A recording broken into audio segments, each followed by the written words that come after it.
ஆனால் ஆஞ்சநேயருக்கு இருக்கிற பெருமை கருடாழ்வாருக்கு இல்லை. அதனால தான் கருடாழ்வார் என்ன பண்ணார்னா பிராமண ரூபத்தில் வந்து சீதையை ராமரை சேர்த்து வச்சதால் தானே ஆஞ்சநேயருக்கு இவ்வளோ பெருமை, நம்ம சேர்த்து வைப்போம் ருக்மணி கிருஷ்ணன் சொல்லிட்டு தான் பிராமண ரூபத்தில் வந்தார் கிருஷ்ணாவதார காலத்தில். ருக்மணி கிருஷ்ணன் சேர்த்து வைக்கிறதுக்கு பிராமணனுக்கு ருக்மணியுடைய சந்தேசத்தை கொண்டு போய் சேர்த்தார் கிருஷ்ணர் இடத்துல. ஆனாலும் ஆஞ்சநேயர் தான். ரோம் ரோம் கி ராம் ராம். அப்போ ராம நாமம் சொல்லுபவர்கள், நாமத்தை பிரச்சாரம் பண்ணதே ஃபஸ்ட்டு ஆஞ்சநேயர் தான். லங்கிலே போய் ராமநாமம் எழுதிட்டு வந்துட்டார். ஜெயத்தேரி போல ராமஹா, ராம ராம ராம ராமன் அங்கங்கே எல்லாத்துலேயும் ராமநாமத்தை எழுதிட்டு வந்துட்டார் ஆஞ்சநேய சுவாமி. அப்போ நாமத்தை பற்றி கொள்பவர்கள் எங்கும் சிறப்பாக அவர்களுக்கு பகவான் ஒரு படி மேலே தலைமலை தூக்கி வச்சுக்கிறான். நாமத்தை பற்றி கொள்பவர்களை அதை ஆஞ்சநேயரை பார்க்கலாம். அப்போ திருவடி இவர் பெரிய திருவடியாக கருடாழ்வார். அவருக்கு எங்கேயும் தனிப்பட்ட கோயில், அவர் அந்தளவுக்கு ஃபேமஸ் இல்லை. ஆனால் பெருமாளே கதின்னு இருப்பார். அவருடைய திருவடியை 2 கையில் தாங்கியிருக்கார். அவரை மாதிரிலாம் யாரும் சேவை செய்ய முடியாது. நேரடியாக பகவானுக்கே சேவை செய்கிறார். இவர் நேரடியாக பகவான்லாம் கூப்பிட்றாரு, வா வைகுண்டத்து வாப்பா. சும்மா இங்கே எதுக்கு, இங்கே தான் ஜனங்கள்லாம் எல்லாம் ஆதரமிச்சிட்டோம், அதெல்லாம் எனக்கு வேணாம். அங்கே போனால் ராமாயண கதை கிடைக்குமா, ராமநாமம் கீர்த்தனை கிடைக்குமா அப்படின்ட்டு ராமர்கள் கேட்குறாரு ஆஞ்சநேயர். அதெல்லாம் கிடையாது. வந்தால் சதா பசியந்தி சூரிய அப்படின்ட்டு, சதா பசியந்தி சூரிய, எப்பொழுதும் என்னை பார்த்து கொண்டே இருக்கலாம். அதை போய நான் தான் இருதயத்தில் பார்க்குறேன்னே, நான் வந்து வைகுண்டத்தில் வரவனை பார்க்கணும். நான் பார்த்ததெல்லாம் போதும். எத்திர எத்திர ரகுநாத கீர்த்தனம் தத்ர தத்ர கிருதம் அஸ்தகாஞ்சலிம் பாஷ்பபாரி பரிபூர்ணலோச்சனம் மாருதிம் நமத ராட்சசாந்தகம். எங்கெங்கெல்லாம் ரகுநாத கீர்த்தனம் இருக்கிறதோ, ராமாயண பாராயணம், ராமநாமம் கீர்த்தனம் இருக்குதோ அந்த இடத்துல நான் இருந்துக்கிறேன். போ, நான் கண்களில் கண்ணீர் மல்க ஆனந்தமாக உன்னை தியானத்தில் நான் அனுபவிக்கிறேன். வைகுண்டத்தில் நான் வர முடியாதுன்ட்டாரான் ஆஞ்சநேய சுவாமி. அதனால் அங்கே வந்து உன்னை பார்த்து கொண்டு இருக்கிறது சந்தோஷம்தான். அதை விட இந்த பக்தர்கள் சல்லாபம் பண்ணுறாங்க பத்தியா, ஆடேங்கப்பா. அந்த மகத் முக கதாமிரத அச்சுத பீயூஷம், அந்த ஹரிகதாமிரதத்தை மகான்களுடைய வாக்களை கேட்கும்பொழுது கிடைக்கிற சந்தோஷம் இருக்குது பத்தியா, அடப்போயா அது கிடைக்காதியா. அங்கே போய் ராமா நீ போயிரு, நான் மட்டும் நான் போய் அங்கே இருக்கிறது சரிண்ணா, நீ இருக்கிற இடத்துல நான் ஆஞ்சநேயா ஒன்று விட்டு பிரிஞ்ச என்னால் இருக்க முடியாது, நீ எங்கே இருக்கிறீ அங்கேயே நானும் இருப்பேன் அப்படின்னு. அப்போது ராமநாமம் சொல்கிற இடத்துல ஆஞ்சநேயர் இருக்காருன்னா அங்கே ராமரும் கண்டிப்பாக அவருடைய சாநித்தியம் அங்கே பெருகிறத பார்க்கலாம். 1 மணி நேரத்துக்கு முன்னாடி நாம் சொல்லும்போது இருந்த மனநிலை வேறு மாதிரி இருக்கும், 1 மணி நேரம் பொறுத்து மனநிலை வேறு மாதிரி இருக்கும். ஏன்னா அங்கே ராமர் வந்துட்டாருன்னு அர்த்தம். மனசில் ஒரு சாந்தி கிடைக்கும், சந்தோஷம் கிடைக்கும். நம்மளே உணர்ந்து பார்க்கலாம். இப்போ எக்ஸ்பெரிமெண்ட் பண்ணி பாருங்களேன். ஒரு 10 நிமிஷம் ராமநாமா சொல்லுங்கள், 10 நிமிஷம் பொறுத்து பாருங்கள், 10 நிமிஷம் முன்னாடி இந்த மனநிலை பாருங்கள், 10 நிமிஷம் பொறுத்து பாருங்கள். 10 நிமிஷம் வேணால் ஒரு அரை வரை வேணும். ஏன்னா கொஞ்சம் அதிகமாக நாம சொன்னால் அதனுடைய வைப்ரேஷனை உடனே பார்க்கலாம். அப்போது நம்ம நல்ல வழியில் இழுத்து செல்லும். நம்மளை நாமளே பலவந்தமாக கெட்ட வழியில் போனோன்னா கூட நம்மளை நல்ல வழியில் நல்ல எண்ணத்தில் ஈடுபட செய்யும். நல்ல வழியில் நம்மளை ஈடுபட செய்கிறது இந்த ராமநாமம் பார்க்கலாம். இந்த ராமநாமம் நம்மளை வந்து பலவந்தப்படுத்தி நம்மளை நல்ல வழியில் இட்டும் போகிறத நம்ம பார்க்கலாம். இது ராமநாமம் பண்ணும். சரி, ராமநாமம் பண்ணும் சரிப்பா, அந்த ராமநாமம் சொல்கிறதுக்கு எனக்கு ஆர்வம் வரணுமே, அதை சொல்லு. அதுவே எனக்கு வர மாட்டேது, மூடே வர மாட்டேது. ராம ராம ராம ராம ராம ராமன்னு போர் அடிக்குது. சரி, அப்போது ராமநாமம் ராம ராம ராமா என்று நாமும் சொல்லுவோம். நாமும் சொல்ல வராவிட்டால் நல்லவரோடு சேருவோம். நல்லவர் யார்? சாதுக்கள், ராமநாமம் சொல்கிறவர்கள், அவங்களோட சேர்ந்துக்கும். அதுதான் ரொம்ப சிம்பிள். அப்படிலாம் எனக்கு யாரும் தெரியாது. பண்ண போதேந்திரால் இப்போ இருக்கிறவங்க சரி உனக்கு தெரில, போதேந்திரால் தெரியும் இல்லையா? போதேந்திரால் ராமநாமம் பிரச்சாரம் பண்ண ரசோதயம், அவரை நினச்சிக்கோ, அவரை மனசில் நினச்சிக்கோ, உனக்கு ராமநாமம் ஆட்டோமேட்டிக்காக வரும். அதனால் எனக்கு கூட இப்போ நான் எங்கன்னா அமளியில் எங்கன்னா ராமநாமம் சொல்லணும்னு நினச்சின்னா ராம ராம ராம ராம ராம ராம நான் ஒரே சத்தமாக இருக்கும். எனக்கு சரியா கொஞ்ச நேரம் சொல்வேன். அப்புறமா அந்த அமளியில இப்போ வெளியில் பஸ்ஸில் போகிறோம், ட்ரெயினில் போகிறோம், இங்கே போகிறோம், அங்கே போகிறோம். அப்புறம் நான் அப்படி போகும்போது ராமநாமம் கொஞ்ச நேரம் சொல்வேன், டக்குன்னு வேறு கவனத்தில் தடையாயிடும். அப்போ ராமநாமம் சொல்ல முடியாது. திரும்பி பார்த்தா மறுபடியும் ராம ராம ராம ராம ராம ராமன்னு சொல்லினே இருப்பேன். டக்குன்னு பார்த்தா தடையாயிடும். ஏன்னா ஒரு அமைதியான இடத்துல போகிறோம் இல்லையா, வெளியிலலாம். அப்படின்னா நான் வேறு கவனம் சிதறி அங்கங்கே போயிடும். என்னடா அது நம்மளால் பஸ்ஸில் போகிறோம், ராமநாமம் கொஞ்ச நேரம் சொல்கிறேன், டக்குன்னு அங்கே பார்க்குறோம், இங்கே பார்க்குறோம், டக்குன்னு ராமநாமம் சிதறி போகுது. என்ன தான் பண்ணுறது, ஒன்றும் புரியலையே. அப்போது என்ன பண்ண, ராம ராம ராம ராம ராம ராம ராம ராம ராம ராம ராம ராம ராம ராம ராம ராமன்னு சொல்கிறோம். அவன் பார்த்தா மறந்து போயிடுது.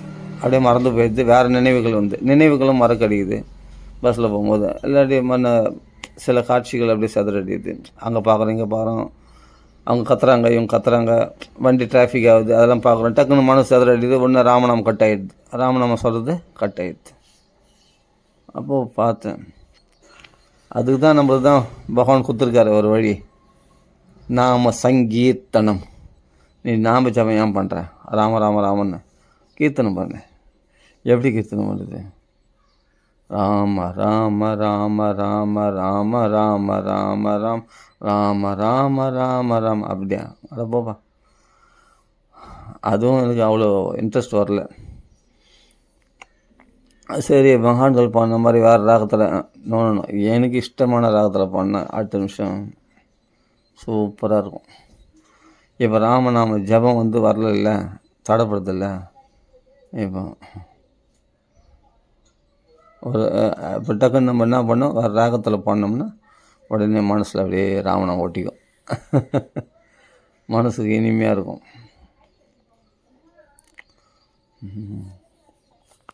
அதெல்லாம் எதான் சொல்கிறேன்னா, இது திடீர்னுலாம் வர்றதில்லை. இதெல்லாம் நம்ம பிளான் பண்ணி நம்ம நினச்சாலாம் நாம சொல்ல முடியாது. யாரால் தான் சொல்கிறேன், பகவானால் அழைக்கப்பட்டவர்களோ அவர்களால் தான் இடைவிடாமல் நாம சொல்ல முடியும். அதனால் இப்போ எனக்கெல்லாம் தடைப்படுது. இப்போ நான் சொன்ன பஸ்ஸில் போகும்போது, ட்ரெயினில் போகும்போது, எங்கன்னா போகும்போது தடைப்படுதுன்னு, அது தடைப்படும். நம்ம அந்தளவுக்கு புண்ணியம் இல்லையா. அதனால் ஏதோ அதுவாக சொல்கிறோமேன்னு பெரிய சந்தோஷம். அதுதான், அந்தளவுக்காவது நம்ம அங்கே விட்டு அது பகவான் நாம சொல்கிறோமே அப்படின்னு சந்தோஷப்படணும். அதனால் நம்ம பிடிச்ச அதில் போனால் பாடு டக்குன்னு பார்ப்பேன். இது போல் என்னடா அது நாம வர மாட்டேது நாக்கில். கொஞ்ச நாள் சொல்லணும்னு பார்த்தா சொல்ல முடியலையா, ராம ராம ராம ராம ராம. அப்போ தான் ஏதோ ஒரு ராகத்தில் அப்படியே பாடினேன்னா சுவையாக இருக்கும். அப்படி எனக்கு தோணின ராகத்தை, அது மாதிரி டைமில் எனக்கு தோணின ராகத்தை நான் பாட்டோமா, ராம் ராம ராம ராம் ராம ராம ராம ராம ராம ராம் ராம ராம ராம் ராம ராம ராம ராம ராம் ராம் ராம ராம ராம ராம ராம ராம் ராம ராம ராம ராம ராம ராம் ராம் ராம ராம ராம் ராம ராம ராம ராம ராம ராம ராம ராம் ராம ராம் ராம ராம ராம ராம ரம ராம ராம ராம ரமாம் ராம் ராம ராம ராம ரமாம் ராம் ராம ராம ராம ரம ராம் ராம ராம ராம ரம ராம ரம ராம ரம ராம ரம ராம ராம ரம ராம ரம ராம ராம ராம ராம ரம ராம ரம ராம ரம ராம ராம ராம ராம ரம ராம் ராம ரம ராம் ராம் ராமாம். எனக்கு ராகம்லாம் சரியாக வராது. எனக்கு பிடிச்சிக்கிதான் அப்படின் பாடுவேனே தவிர மற்றவங்க நான் சரியாக ராகம் முக்கியம் இல்லை, ராகவன் தான் முக்கியம். நம்ம பாலிசியாக தான்.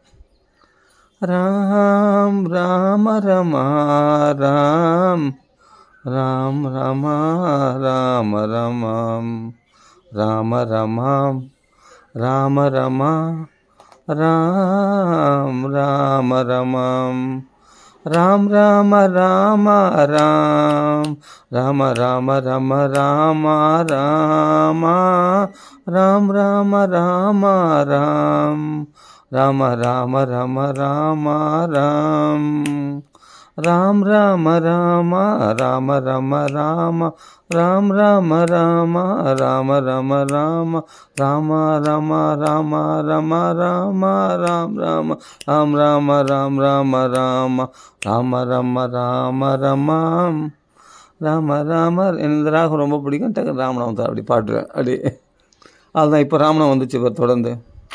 அப்போ மனசு லயமாகிறதுக்கு ராகம்தான் முக்கியம். அப்புறம் ராகவன் கேட்டுடுவார். அப்போ நீ ராமநாம் அப்போ அந்த சமயத்தில் ராமநாம் ஜபம் பண்ணுறேன்னா விட்டுப்படும். ராமநாம் ஜபம் விட்டுப்படும். கீர்த்தனமாக பாடிப்பார், மனசு லயமாயிடும். ராம் ராம ராம ராம ரம ராம ராம ரம ராம ரம ராம ராம் ராம ராம் ராம ராம் ராம ராம ராம ரம ராம ரமாம் ராம ராம ரம ராம ரமா ராம் ராம ராம ராம ரமா ராம் ராம ராம ராம ரமா ராம ரம ராம ரம ராம ரம ராம ராம ரம ராம ரமாம் ராம ராம ரம ராம ரமா ராம ரம ராம ரமாம் ராம ராம ரம ராம ரமா ராம் ராம ராம ராம ரமா. இது என்ன பண்ணும்? எத்தனை ராம நம்ம சொல்கிறோம் அது பகவான் கணக்கு வச்சுப்பான். நீ எந்த ராகத்தில் போடுறன்னு பார்க்க மாட்டோம். இந்த ராகம் நல்லா இருக்குது, அது உனக்கு. எனக்கு ராமநாமம் நல்லா இருக்குது பகவானுக்கு, அவன் கணக்குப்படி அப்படி பகவான் அனுகிரகம் பண்ணோம். அதனால் என்னை ஜபிக்க என்னை ராமநாமா சொல்ல வச்சதே இந்த சங்கீதம்தான். என்னை சினிமா ராகம் சொல்லுவீங்க. சில பேர் நம்ம அடப்போப்பா இவர் சினிமா ராகத்தில் பாடுறார் அப்படின்னு உதாசீனப்படுத்திட்டால் அப்போ எப்படி தான் ராமநாமம் நாக்கில் தக்க வைக்கிறது? அந்த சினிமா ராகத்துலேயே ராமநாமம் பாடு. எவ்வளோ ராமநாமம் நீ சொல்கிற தெரியுமா? அதில் உன்னை அறியாமலே அதை தான் பகவான் பார்ப்பான். உனக்கு ஒரு ரம்யமாக இருக்குது, ராமனுக்கு ஒரு ரம்யமாக இருக்குது. பகவானை சந்தோஷப்படுத்திட்டா அகட விகடமான காரியங்கள்லாம் ஒரு ஒன்றுமே இல்லாமல் போயிடும். கஷ்டமான விஷயங்கள்லாம் எளிமையாக அக்லிஷ்டக்காரனாக கிளேசம் இல்லாமல் பகவான் சாதித்து கொடுப்பான். உன் சாமர்த்தியத்தினால் ஒன்றுமே முடியாது. உன் சாமர்த்தியம் கடுகளவு கூட கிடையாது. அவனுடைய கிருபையினால் நீ எல்லாத்தையும் சாதிக்க முடியும். அது சத்தியம். நான் தான் ஒவ்வொரு நாளும் பார்க்குறேனே, அவன் கிருபையினால் சாத்தியமே வழியே. நீ சொல்ல வேண்டியது என்னென்னா, உண்மையிலே இந்த உலகத்தில் நாம் செய்ய வேண்டியது எதுவுமே கிடையாது. சொன்னால் நம்புவீங்களா? செய்ய வேண்டியது ஒன்றே ஒன்று தான், பகவத் சேவை மட்டும்தான். அதுலேயும் கலியுக தர்மமாகிய பகவான் நாம சங்கீர்த்தனம். எவ்வளோ தான் உனக்கு விதிக்கப்பட்ட கடமையே, உன் சுதர்மமே இதுதான். அதை தவிர நீ என்ன செய்தாலும் மன அலைச்சல் ஸ்ரமையேவகி கேவலம். சிரமந்தான் கொடுக்கும், கஷ்டத்தை தான் கொடுக்கும். நீ பணத்தை பின்னாடி ஓடினாலும் சரி, அது இது எல்லாமே துன்பத்தை கொடுக்கக்கூடியது தான். தாவத் பயம் திரவிணகேக சுஹ்ருன் நிமித்தம் சோகஸ்பிருகா பரிபவோ விபுலஸ்ச லோபா தாவத் மமேத்தி அசத் அவக்ரஹ ஆர்த்தி மூலம் யாவண்ணதே அங்கிரிம் அபயம் பிரவணிதலோகா. பண நிமித்தமாக, உறவுகள் நிமித்தமாக பயம், சோகம், பிறகு தன்னிலையிலிருந்து நழுவுதல், மோகம், எல்லா கஷ்டங்களும், மமகாரம், என்று என்று என்று என்று இந்த மமேதி எல்லாம் அசத்தான விஷயங்களை மமகாரம் பாராட்டுறது. அசத்து அவக்கிரக, அதுதான் எல்லா கஷ்டத்துக்களுக்கும் இருப்பிடம், மூலமாக எல்லா கஷ்டத்துக்கும் வேறும். இந்த நான் எந்துன்னு பிடிச்சினுங்கிற பற்றியா ஆர்த்தி மூலமாக அசத் அவக்கிரக ஆர்த்தி மூலம். அப்போ இது எப்போ தாண்டா ஒழியணும்னா, யாவண்ணதே அங்கிரிம் அபயம் பிரவணீதலோகா. எது வரைக்கும் பகவான் திருவடி கமலங்களை உறுதியாக பற்றி கொள்ளாத வரைக்கும் தான் இது நம்ம போயிட்டு பாடாப்படுத்தும். அவனை பற்றி கொள்வது என்பது என்ன அப்படின்னா, ராம் ராம ராம ராம் ராம ராம ராம ராம. அவன் சரணத்தை பற்றி கொள்வதுன்னா மாம்பியகம் சரணம் பிரச்சான்னு சொல்கிறான். என்னை சரணம் அப்படின்றான், என் சரணத்தை பற்றி கொள்ளுன்றான்.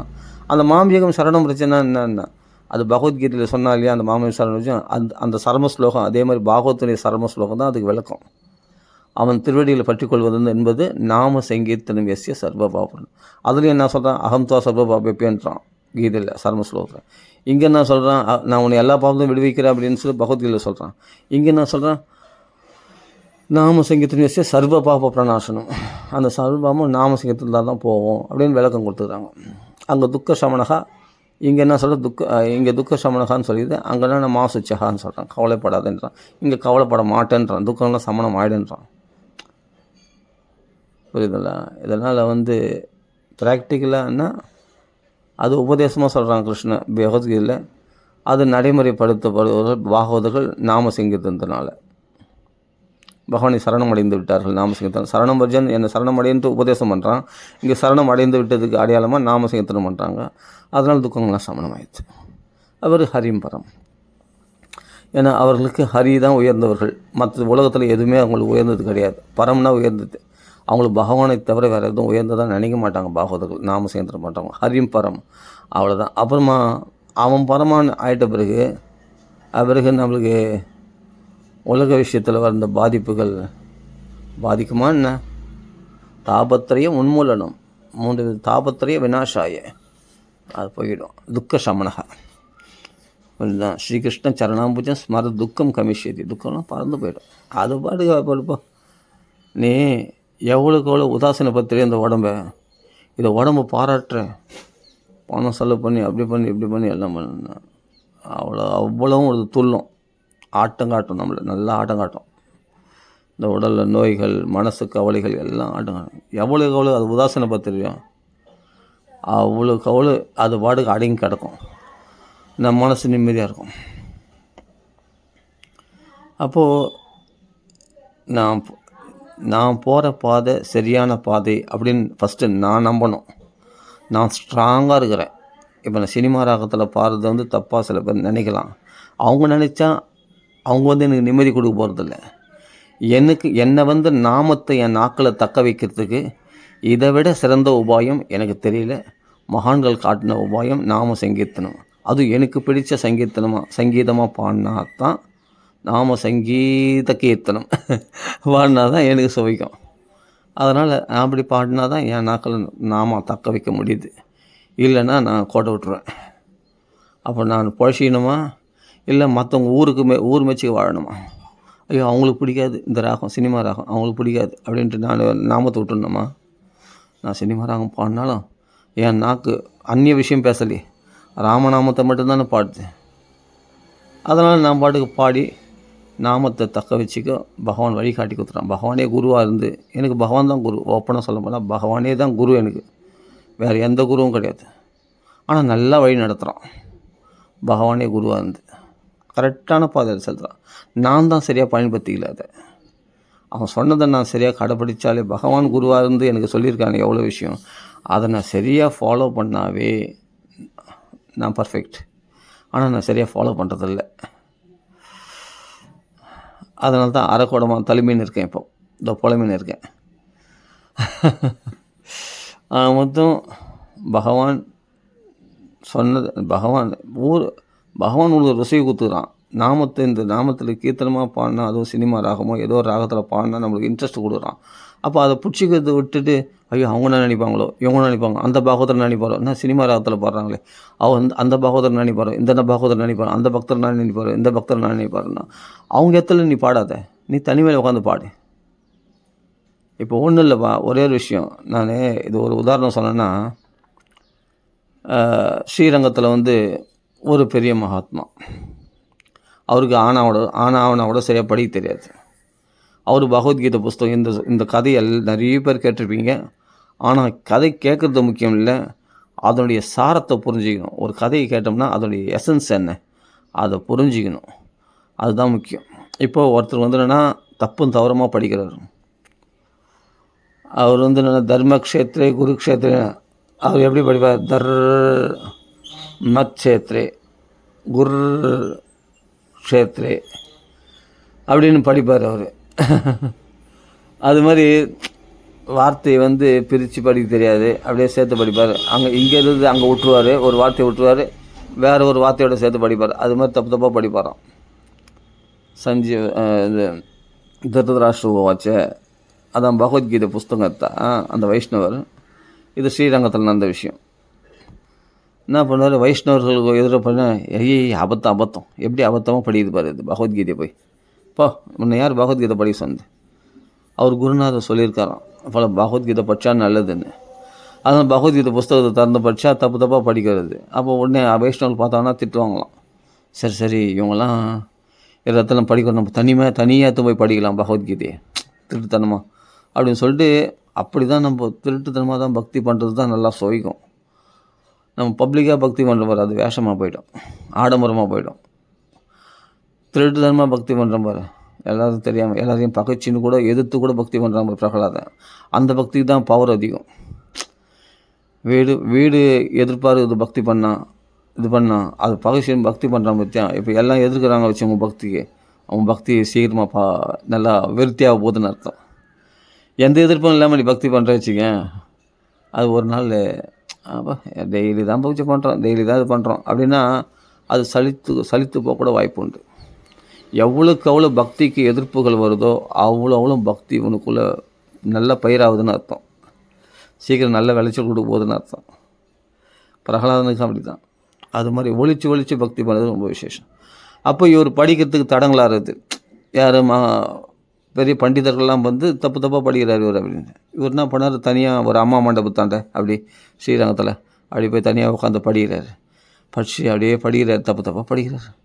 ஆனால் படிக்கணுன்ற ஆசை படிக்கிறார் பகவத்கீதை. அப்போது பின்னாடி பார்த்தா சைதன்ய மகாபிரபு சன்னியாசி வந்திருக்கார். அப்போ பார்த்து டக்குன்னு திரும்பி பார்த்தோன்னே தப்பாக படிக்கிறார். நல்லா சத்தமாக படிக்கும்போது இவர் பின்னாடி திரும்பி பார்த்தா சன்னியாசி. ஐயோ ஒரு வைஷ்ணவர் வந்திருக்காரே, ராமா அப்படின்னு சொல்லிட்டு உடனே எழுந்துட்டு, சுவாமி மன்னிச்சுங்க சுவாமி, நான் தப்பு தவறும் படித்ததை கேட்டீங்களா அப்படின்னு. இல்லை என்ன நீ தப்பு தவறும் படிக்க சரி அதான் உன்னை தப்பு தவறும் படிக்கிற, ஏன் தப்பு படிக்கிற, ஒரு எங்கன்னா போய் கிளாஸ் கற்றுக்கலாம் இல்லை, சரியாக சம்ஸ்கிருத கிளாஸ் கற்றுக்கிட்டு அப்புறம் படிக்கலாமே நல்லா. இல்லை சாமி என்னமோ தெரில, இந்த புஸ்தகத்தை பார்த்தாலே எனக்கு ஆசையாக இருக்குது படிக்கணும். நான் போய் இனிமேல் கற்றுக்கிட்டு நான் எப்போ படிக்கிறது எனக்கு சரியாக தெரில சாமி, ஆனால் பார்த்தா படிக்கணும்னு ஆசையாக இருக்கும். சரி அப்போ தப்பாக படிக்கணும், அந்த படிக்கணுன்ற ஆர்வம் எதனாலும் இல்லை சாமி, பகவானே எல்லாரும் வணங்கக்கூடிய தேவாதி 33 கோடி தேவர்களும் வணங்கக்கூடிய அந்த பகவான் இவனுக்கு பயந்து தான் காற்றானது வீசுகிறது, இவனுக்கு பகவான் கிருஷ்ணனுக்கு பயந்து தான் சூரியனானவன் புறப்படுகிறான் காலையில், இவனுக்கு பயந்தான் அக்னி பகவான் எரிக்கின்றான். எல்லாமே அந்தந்த செயல்களை செய்கிறது. அப்படின்னும் போது அந்த பகவான் ஒரு பக்தனுக்காக எந்த வாக்கில் வேதம் பரிமளிச்சதோ அந்த வாக்கில் ஹோய்னு குதிரை ஓட்டுறானே கடிவாளம் பிடிச்சிருந்து, அப்படிப்பட்ட குதிரை ஓட்டுறானே பார்த்த சாரதி பக்த வத்சலன். ஆஹா, அதை நினைக்கும் போது என் மனசே உருகிது சுவாமி, அப்படியே கண்களில் கண்ணீர் வருது சாமி. அந்த பார்த்த சாரதி குதிரை, இவன் குதிரை ஓட்டுறானே ஒரு பக்தனுக்காக. இவனை பண்டா நரசிம்மத்தில் பார்த்தா 33 கோடி தேவலம் கெடுன்னு நடுங்குவாங்களே, அப்படிப்பட்ட பரம்பொருள் இன்றைக்கி ஒரு பக்தனுக்காக நெற்றி வேர்வை நிலத்தில் சிந்த, அந்த முத்து வேர்வை நிலத்தில் சிந்த, முகத்தில் அரும்ப நெற்றி வேர்வை நிலத்தில் சிந்த, இப்படி சுறுசுறான கேசங்களோட எந்த வாக்கில் வேதம் பரிமளிச்சதோ அந்த வாக்கில் ஹோய்னு குதிரை ஓட்டுறானே சுவாமி, இதை நினைக்கும் போது என் மனசு அப்படியே பூரிச்சு போகுது சாமி அப்படின்னு சொன்ன உடனே, அப்பா நீ எதுக்குமா பகவத்கீதை படிக்கணும்? இல்லை பகவத்கீதையில் ஆழ்ந்த கருத்து இருக்குதான், அதான் படிக்கிறேன். அதான் கருத்தினுடைய சாரத்தை புரிஞ்சிட்டேப்பா. நீ தான் பக்கமாக நீ வந்து ஒன்றுந்தல என்ன பார்க்குறேன், அந்த பார்த்த சாரதி கொலத்தை தான் பார்க்குறேன் சுவாமி, அவ்வளோதான் முடிஞ்சு போச்சு. நீ பகவத்கீதையை மூடி வை, பகவத்கீதையுடைய சாரத்தை நீ புரிஞ்சுட்ட, அந்த பிரேமையிலேயே நீ அனுபவி அந்த கிருஷ்ண அனுபவத்தை. பக்தனுக்காக பகவான் தேர் ஓட்டினானே அப்படின்னு நினச்சவொடனே அப்போ சொல்கிறார், நீ தான் பகவத்கீதைய சாரத்தை புரிந்தவன் அப்படின்னு சைதன்ய மகாபிரபு ஆசீர்வாதம் பண்ணுறார் அந்த பக்தருக்கு. அப்போ தப்பும் தவறும் அபத்தவத்தியபி நாமானி அனந்தசிய சோங்கிதானி, நீ தப்பாக கூட எப்படியாவது நாமா சொல்லு, ஆனால் உனக்கு பலன் உண்டு. அபத்தவத்தியபி நாமானி, ஆனால் அவன் புகழை அதை குறிக்கக்கூடியதான அந்த நாமங்களாக இருக்குது இல்லையா. நீ அந்நிய விஷயம் பேசலை இல்லையா, உலக விஷயங்களை பேசலை இல்லையா, பகவானை குறித்து தானே, அவன் புகழை குறிக்கக்கூடிய நாமங்களை யசோ அங்கீதானி, அந்த புகழை குறிக்கக்கூடியதான நாமங்களை தானே நீ சொன்னாய். அது அபத்தமாக இருந்தால் கூட பரவாயில்லப்பா. அதுதான் ஜெகத் பவித்ரம், உலகத்தையே பாவனமாக்கக்கூடியது அந்த நாமம்தான். என்ன கற்கிச்சிது, அதுதான் உலகத்தையே பரிசுத்தமாகும் போது நீ சொல்கிற நாமத்தினால அப்போ உன்னை பரிசுத்தமாக்காதா? சேதோ தர்ப்பணமார்ஜனம். அதனால் நீ நாமத்தை சொல்லு. அது சாங்கியத்தியமாக சொல்லு, பரிகாசமாக சொல்லலாம், ஹேளனமாக கூட சொல்லலாம். அப்படி கூட பகவான் நாம சொல்லலாம். ஒரு ஆலாபனில் ஸ்தோபம் ஹேளனம் ஏவவா வைகுண்ட நாம கிரகணம் அசேஷ அகஹரம் விதுகு. இதை தான் நம்ம திருப்பி திருப்பி திருப்பி திருப்பி சொல்கிறோம். பகவன் நாமத்தை ஆலாபனையோடு நீ சினிமா ராகமோ எந்த ராகமோ ஆலாபனையோ ரசித்து பாருன்னு சொன்னால் உன் மனசுக்கு ரம்யமாக இருக்கா, அதை பாரு. ஊர் மெச்சிக்க வாழணும் அவசியம். மற்றவங்களை சந்தோஷப்படுத்த இந்த ஜென்மாவில் எத்தனை ஜென்மா எடுத்தாலும் இந்த உலகத்தை திருப்திப்படுத்தவே முடியாது. உலகத்தை சந்தோஷப்படுத்த நினைக்கவே நினைக்காது. உன்னை முதல் சந்தோஷம் அடைந்தாவே உலகம் சந்தோஷம் அடையும், பகவான் சந்தோஷம் அடைவான். நீ பகவானை சந்தோஷப்படுத்த முயற்சி பண்ணிப்பார். உலகத்தை சந்தோஷப்பட நினைக்காத, நடக்கவும் நடக்காது. உலகத்தை சந்தோஷப்படுத்தவும் முடியாது, யாரையும் திருப்திப்படுத்த முடியாது. அதனால் பகவானை திருப்திப்படுத்தக்கூடிய விஷயம் உன் மனசுக்கும் ரம்யமாக இருக்குது. அங்கே பகவான் திருப்தி அடைந்தான்னு அதுவே தெரியுது. நீ ராமநாம சொல்லும்போது சுகத்தை அனுபவிக்கிறேன்னா பகவான் அங்கே சுகம் அடையிறான், உனக்கு கருணை காட்டியிருக்கான். அதனால தான் உனக்கு இந்த வழியை காமிச்சிக்கிறான். சுவையான ராகங்களை ராமநாமம் பாட சொல்லி உன் நாக்களை ராமநாமம் தக்க வைக்கும்படி பகவான் செய்திருக்கிறான் அப்படின்னு புரிஞ்சுக்கப்பா. இதான் பகவான் குருவாக இருந்து வழிநடத்துவது அப்படின்னு நான் புரிஞ்சுக்கிட்டேன்.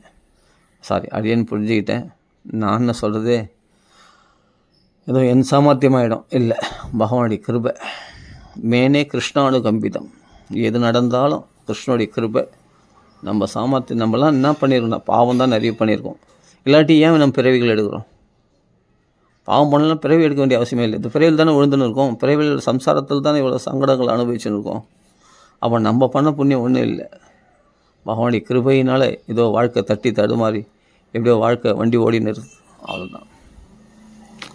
ராம் ராம ராம ராம் ராம ராம ராம ராம ராம் ராம் ராம் ராம ராம ராம் ராம ராம ராம ராம ராம் ராம் ராம ராம ராம ராம ராம ராம் ராம ராம ராம ராம ராம ராம ராம ராம ராம ராம ராம் ராம ராம ராம் ராம ராம ராம ராம ராம ரமாம் ராம ராம ராம ராம ரமா. ஏதோ பைத்தியக்காரத்தனமாக தோணும், என்னடா சினிமா ராத்திரி ராமநாமம் பாடுறானா. ஆனால் ரொம்ப பவர்ஃபுல் ராமநாமம். சகல புண்ணியங்களையும் அப்படியே அள்ளி குத்துறோம். தான பலன், யோக பலன், யாகங்களுடைய பலன், புண்ணிய கஷேத்திரங்களுக்கு போய் தீர்த்தாடனம் பண்ண பலன், வேதாத்தியனம் பண்ண பலன், அத்தனை பலன்களும் அள்ளி குத்துறோம் இந்த உதர ராமான்னு சொன்னான். வேணாவா அந்த புண்ணியெல்லாம் வேணாமா? அப்படியே புண்ணியத்தை கொள்ளடிச்சி வேணாமா? அந்த புண்ணியங்களை அப்படியே ஓடி போய் கொள்ளடிச்சிக்கணும். அது மாதிரி தான் பகவான் என்ன புரிச்சல், இந்த பாக்கியத்தை விட்டுறாத போய் கொள்ளடிச்சிக்கோ அப்படின்னு பகவான் என்ன பண்ணால் நம்மளை அப்படி கொள்ளடிக்க விடுவான். திருடனாக இருக்கணும், பக்தியில் மட்டும் திருடனாக தான் இருக்கணும். அந்த திருட்டுத்தனமாக போய் பக்தி பண்ணி இது பண்ணுறாங்க பார்த்தியா. ஜார புருஷான்னு நினச்சி கிருஷ்ணனை நோக்கி வந்த கோபிகள் தான் உயர்ந்த பக்தரெல்லாம். கோபிகா ஜீவனஸ்மரணம் கோவிந்தா கோவிந்தா, அதுதான் உண்மையான பக்தி. பக்தியில் திருட்டுத்தனன்றது என்னன்னா பக்திக்காக திருட்டுத்தனம், புரியுதா? பக்தி இப்போ யாருன்னா பக்தர் கூப்பிட்டாங்கன்னா சாக்கு போக்கு சொல்லிட்டு திருட்டுத்தனம் பண்ணுறப்பார். எனக்கு வேலை இருக்குது, எனக்கு வெளி வேலைகள் இருக்குது, எனக்கு உத்தியோகம் இருக்குது, நான் வர முடியாது பாகவதத்துக்கு, நான் அவசியத்துக்கு வர முடியாதுன்னு. ஆனால் பொய் சொல்கிறேன் பார் சில பேர். உண்மையிலே வேலை இருக்காது, போய் வீட்டில் பார்த்தா ஃபோன் நோண்டி காணப்பான், யூடியூப் பார்த்துன்னு இருப்பான், டிவி பார்த்துன்னு இருப்பான். இதுக்கு தான் வேலை இருக்குதுன்னு சொன்னவன் வேலை இருக்குதுன்னு சொல்லிட்டு சத்சங்கத்துக்கு வர மாட்டான். அந்த திருட்டுத்தனம் பண்ணக்கூடாது. பகவான்களை வரத்துக்கு உலக விஷயங்களில் இப்போ உங்கள் வீட்டில் மனைவி இல்லாட்டி உங்கள் அப்பா அம்மா அவங்களிடத்துல பொய் சொல்லிட்டு வரலாம். இவ்வளோ சத் சங்கத்துக்கு பாகவத்துக்கு போகிறேன்னு சொன்னால் அவங்க அனுப்ப மாட்டாங்க. வீட்டில் சில வீட்டில் மனைவி அனுப்ப மாட்டாங்க. வேலை இல்லை உங்களுக்கு, வேலை வெட்டி இல்லை, குடும்பத்தை பாருங்கள், சும்மா பாகவதம் போய் கேட்குறீங்க. ராம ராம ராமன் நாம சங்கீதம்லாம் போனால் அது சோறு போட்டுருமா? முதல் வேலையை வெட்டி பாருங்கள், அடுத்த வேலையை பார்த்து தான் குடும்பத்தை நடத்த முடியும் அப்படின்ட்டு மனைவி சொல்கிறா. இல்லாட்டினா அம்மா அப்பா சொல்கிறாங்க, அது மாதிரி தடை பண்ணுறாங்கன்னா அவங்களும் போய் சொல்லிட்டு வரலாம். நான் வேலையாக தான் போகிறேன், 1,00,000 கொடுக்க போகிறாங்க, அதுக்கு தான் போகிறேன் அப்படின்னு போய் சொல்லிட்டு தாராளமாக வரலாமா? ஓப்பனாக சொல்கிறேன், நான் சொல்கிறது அப்படியே கடைப்பிடிங்க.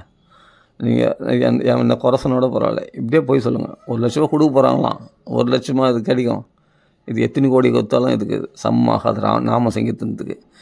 அப்போது இந்த விஷயத்துக்கு போய் சொல்லிட்டு வரலாம். வீட்டில் போய் சொல்லிட்டு ஆமாம் இந்த பண விஷயமாக தான் போகிறேன், எங்கேயாவது கிடைக்குன்னு அப்படின்னு சொல்லிட்டு வீட்டில் மனைவிகளை போய் சொல்லிட்டு, இல்லை அப்பாங்களை போய் சொல்லிட்டு, ஆமாம்மா பணம் சம்பாதிக்குது, ஆமாம் அங்கே போனால் ஒரு வேலை கொடுக்குறேன்னு சொல்லிடுறாங்க, பணம் அந்த ஏதாவது அட்வான்ஸாக காசு கொடுக்குறேன்னு சொல்லிடுறாங்க, போய் வாங்கினத்துக்கு தான் போகிறேன் அப்படின்னு சொல்லிட்டு போய் சொல்லிட்டு எங்கே பண்ணோம், நாம சங்கீதத்துக்கு வந்துடணும். சத்சங்கத்துக்காக போய் சொல்லலாம், மதத்துக்காக போய் சொல்லக்கூடாது, இது துஷ்பிரயோகம் பண்ணக்கூடாது. போய் சொல்லிட்டு தாராளமாக சத்சங்கத்துக்கு வந்து உட்காந்துடலாம். நாம சங்கீதம் கேட்கலாம், பாகவதம் கேட்கலாம், சத்சங்கத்துக்கு ஆமாம் பாகவத உபன்யாசம் கேட்கலாம். தாராளமாக இதை கடைப்பிடிங்க, தைரியமாக சொல்கிறேன். தாராளமாக போய் சொல்லிட்டு வந்து பாகவத தர்மத்தை கடைப்பிடிங்க. பகவான் சேங்ஷன் பண்ணுவோம். உங்களுக்கு உண்மையிலே 1,00,000 அங்கே பார்த்தா செட்டில்மெண்ட் ஆகிடும். உங்கள் வீட்டை க்ஷேமமாக பகவான், யோகக்ஷேமம் பகவான் யகம். யாருன்னா உங்களை போன்ற அனன்ய சிந்தையோடு திருட்டுத்தனமாக பகவானை பார்க்கணும் ஆசைப்பட்டு வரவங்க, நாம சங்கீதத்துக்கும் சத்சங்கத்துக்கும் வரவங்களுக்கு தான் அந்த யோகக்ஷேமத்தை பகவான் அங்கே வகுப்பான். நீ சொன்னது பொய்யா இருக்கலாம், அதை பகவான் உண்மையாக்கிடுவான். அங்கே போனால் உண்மையிலேயே உங்கள் வீட்டில் பார்த்தா ஏதோ ஒரு வழி ஏற்படுத்தி உங்களுக்கு பணத்தை ஏற்பாடு அந்த இவனுக்கு உத்தியோகம் கிடைக்கிற மாதிரி பண்ணுவான், இல்லாட்டி ஏதாவது பணம் வர ஏற்பாடு பகவான் பண்ணிவிடுவான். இது எத்தனையோ பேர் வாழ்க்கையில் நடந்திருக்கு. அந்த பொய்யை சத்தியமாகிடுவான் பகவான். பக்தர்கள் சொல்லக்கூடிய பொய்யை கூட சத்தியமாகிடுவான். அவன் பொய் சொல்லி நான் போனால் ஒரு 1,000 ரூபாய் கிடைக்கும், 1,00,000 ரூபாய் கிடைக்கும் அப்படின்னு சொன்னது என்னென்னா, 1,00,000 ரூபாயோட வசதியும் தரேன், நாம சங்கீதனும் அதுக்கு தானே வந்திருக்கான், நல்ல விஷயம் தானே போய் சொல்லியிருக்கான். அதை பகவான் நம்ம உண்மையிலே அதை நிறைவேற்றுவார். அந்த காசு அவங்களுக்கு கிடைச்சிடும் வீட்டில், புரியுதான்? அப்போ இவனுக்கு அந்த நல்ல உத்தியோகமும் கிடைக்கும். ஏன்னா பகவத் அனுக்கிறதுனால நீ துணிஞ்சடிச்சு எல்லா தடைகளையும் மீறி இது மாதிரி போய் சொல்லிட்டு எதாவது பண்ணிட்டு நீ வந்துட்டேன்னா, எதுக்குன்னா சண்டை போட்டு வர்றதில்லை, அவங்களுக்கு எப்படியாவது டேக்கா கொடுத்துட்டு வந்துடணும். பக்தர்கள் அப்படி தான் டேக்கா கொடுத்துட்டு வருவாங்க, சண்டைலாம் போட்டு விட மாட்டாங்க. அது சொல்லி இதை சொல்லி ஏதாவது சொல்லி நல்ல விஷயத்தில் இந்த கப்படம் தேவைப்படுது சொல்லிவிட்டு எஸ்கேப் ஆகி வந்துடுவாங்க. பகவத் நாமசங்கத்துக்கு வந்து உட்காந்துருவாங்க, ஜாலியாக நாமசங்கத்தை அனுபவிப்பாங்க. வீட்டுக்கு போனால் என்ன சொல்கிறது, ஏதோ காசு அட்வான்ஸ் கொடுக்குறாங்கன்னு சொல்லிட்டு நம்ம வந்தோமே, அட்வான்ஸ் கொடுக்காம அட்வான்ஸ் எங்கன்னு கேட்டால் என்ன சொல்கிறது, சரி அப்படியே இந்த புண்ணியத்தை அட்வான்ஸாக கொடுப்போம். இப்போ நாமசங்கத்திரம் போனால் தன் மனைவிக்கு அந்த புண்ணியம் தானே வந்து சேரும், கணவன் செய்தான், அதனால் அந்த புண்ணியத்தை அட்வான்ஸாக கொடுத்துருவோம் அப்படின்னு சொல்லிட்டு அவன் பாட்டுக்கு நாமசங்கத்திரம் பண்ணுவான். அப்புறம் பார்த்தா அவங்களுக்கு அந்த நினைப்பே இருக்காது, கேட்கவே மாட்டாங்க, பகவான் மறக்க வச்சுடுவான். இப்போ யக்ஞ பத்னிகள்லாம் வந்து கணவன் சேர்க்க மாட்டான்னு சொன்னான், அவன் சேர்ப்பாங்க. எது கணவன் சேர்க்க மாட்டானா? நீங்கள் போனால் தேவலோகத்திலே சேர்த்துப்பாங்க, பிரம்மதேவரே சேர்த்துப்பார், தேவலோகத்தை சேர்த்துப்பாங்க, அப்போ சொர்க்கலோகத்து தேவர்களே சேர்த்துப்பாங்க. இந்த பூதேவர்கள் ஆகிய பிராமணர்கள் சேர்த்துக்க மாட்டாங்களா? நீங்கள் போங்க தாராளமாக உங்களை ஆர்த்தி எடுத்து வர இருப்பாங்க உங்களை அப்படின்னு சொல்லிட்டு பகவான் அனுப்புகிறாரு.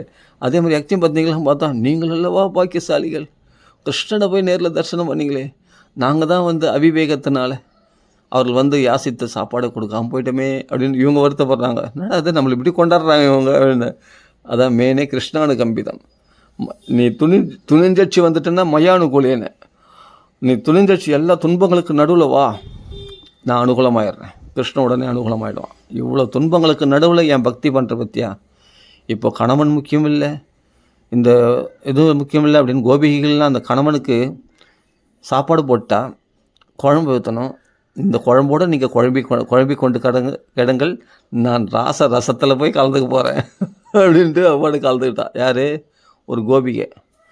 கணவனுக்கு சாப்பாடு போட்டா. கணவன் பணிவிட தானே முக்கியம். கணவன் பணிவிட மீறி போகிறாளே ஒரு கோபிகை, மீறி வா. ஒரு பெத்த அப்பா அம்மா விட்டுட்டு நம்ம ஒரு பொண்ணு வந்துடுச்சு, கோபிகை ஒரு பொண்ணு வந்துட்டா ராசல் எழுதுக்கு. அப்பா அம்மாவுக்கு பணிவிட பண்ணுறதை விட அந்த பொண்ணுக்கு என்ன வேலை? பகவான் முக்கியம் அப்படின்னா அங்கே என்ன பண்ணான்னா, பகவானே கோபிகையாக மாறி அந்த கணவனுக்கு பணிவிடை பகவானே பண்ணுறானா, அவருக்கு தேவையான யோகக்ஷேமத்தை பார்த்துக்கிறானா. அதே மாதிரி அந்த பெண்ணானவள் அப்பா அம்மா சேவையை அந்த பகவானே அந்த பெண்ணாக இருந்து பார்த்துறான். மாமனார் மாமியாருக்கு சேவை செய்கிற ஒரு பெண், அந்த கோபிகை வந்துட்டான். அந்த கோபிகை ரூபத்தில் பகவானே போய் அவர்களுக்கு சேவை செய்கிறான். அதே ஒரு குழந்தைக்கு பால் கொடுத்துருந்தா ஒரு கோபிகை. அந்த கோபிகை பால் கொடுத்து அந்த குழந்தைய அப்படியே விட்டு வந்துட்டான். பச்சை குழந்தை, பிறந்த குழந்தை, அது பால் குடிக்கிற குழந்தை அது. அதை அப்படியே விட்டு அந்த ராசலீலை கிருஷ்ணன் புல்லாங்குழல் இன்னிசையாலே உள்ளமே ஜில்லென துள்ளாத அப்படின்னு அந்த புல்லாங்குழல் இசையில் மயங்கி அப்படியே அந்த குழந்தைய பால் குடிக்கிற குழந்தைய அப்படியே விட்டுட்டு பாட்டுக்கு அப்படியே வந்துட்டா நேராக ராசலீலைக்கு. அந்த குழந்தை யார் காப்பாற்றுவாங்க? பச்சை குழந்தை, தாய் இல்லாமல் யார் காப்பாற்றுவாங்க? பகவான் காப்பாற்றுவான்.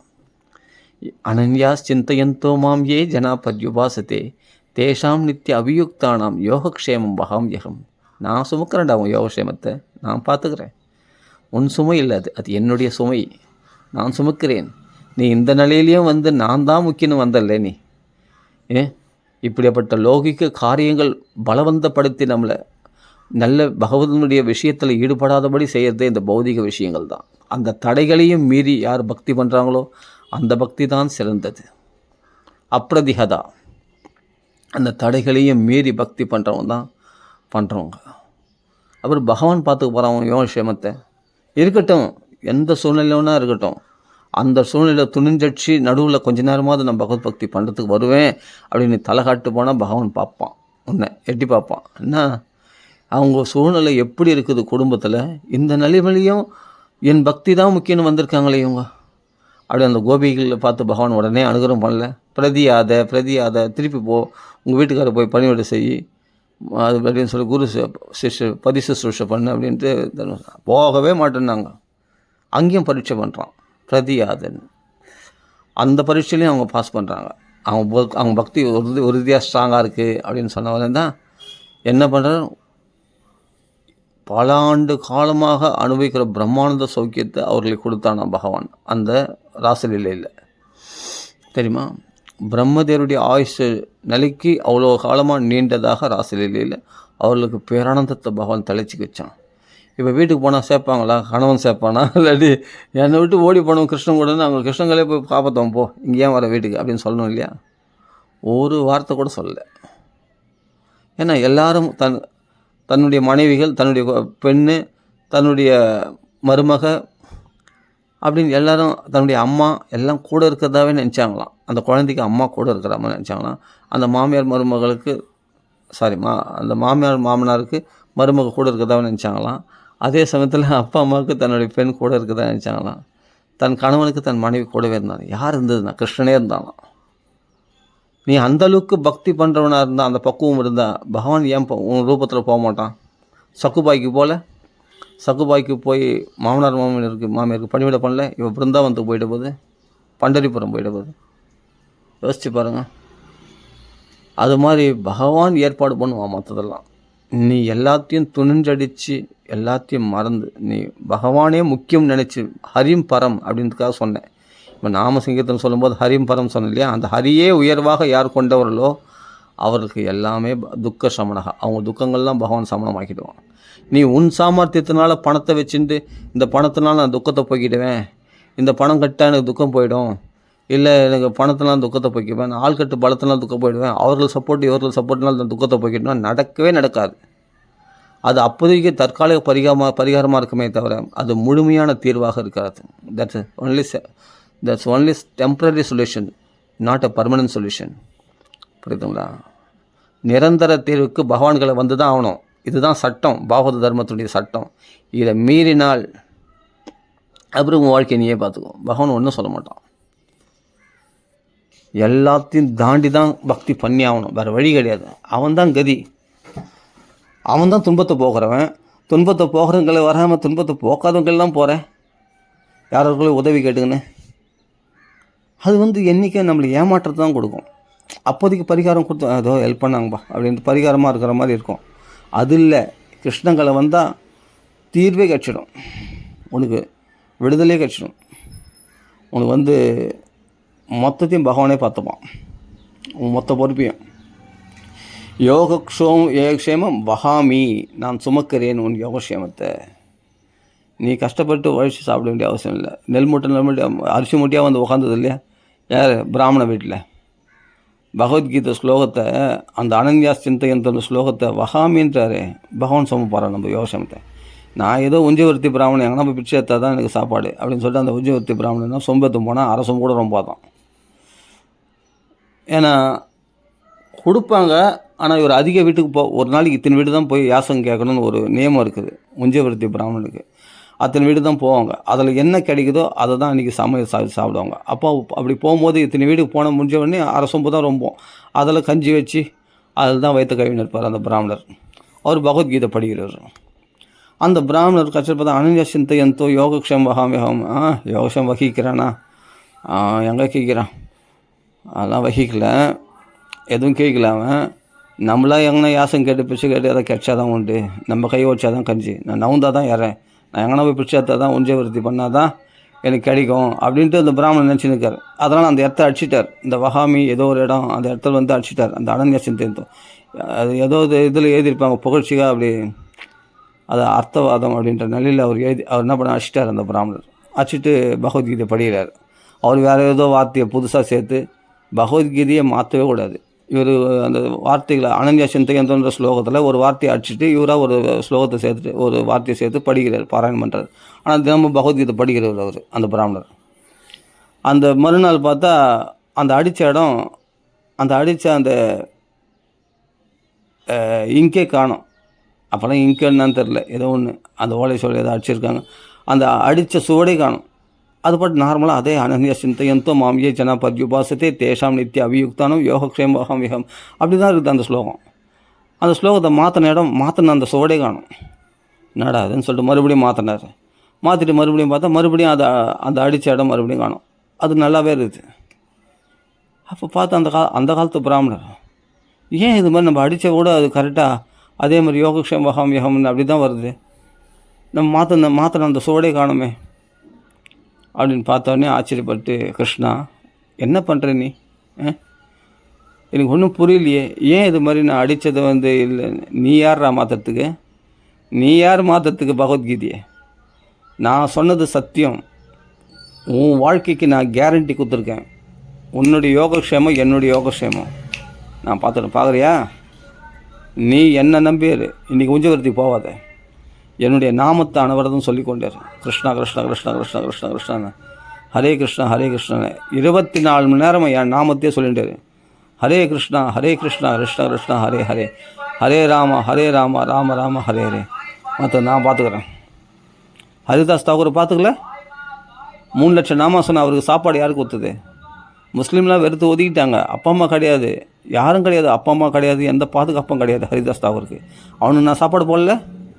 அவரில் 4 பேர் வந்து மதிக்கும்படி அவர்கள் வந்து மற்றவங்களாம் இவர் யாரையும் தேடி போவேனா உஞ்சவர்த்திக்கு, அவரை தேடி பணம் எல்லாம் அவரை தேடி உணவுலாம் வரும்படி நான் செய்யலை. அவர் என்ன பண்ணார்?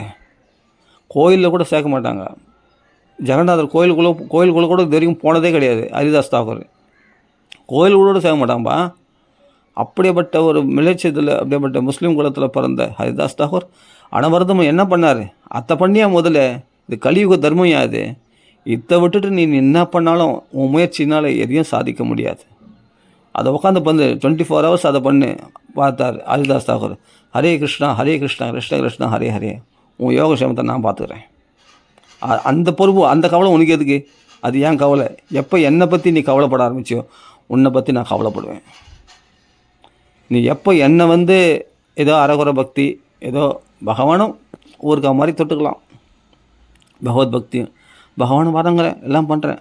ஆனால் நம்ம சுயநலத்திலையும் குறியாக இருக்கும் மனசு. இல்லை அதை பண்ணணும், இதை பண்ணணும், அதை சம்பாதிக்கணும், இதை சம்பாதிக்கணும், பணத்தை சேர்க்கணும், அதை பண்ணணும், அங்கே வாங்கணும், இங்கே வாங்கணும், கடவுளை வாங்கணும், ஏதாவது பண்ணணும், அது இப்படி. அப்போ புத்தி அங்கே இருக்குது வெளி விஷயத்தில். அப்போ பகவான்கள் அனன்ய சிந்தை இல்லை. அப்போ எப்படி பகவான் பூர்ணமாக கருணை காட்டுவான்?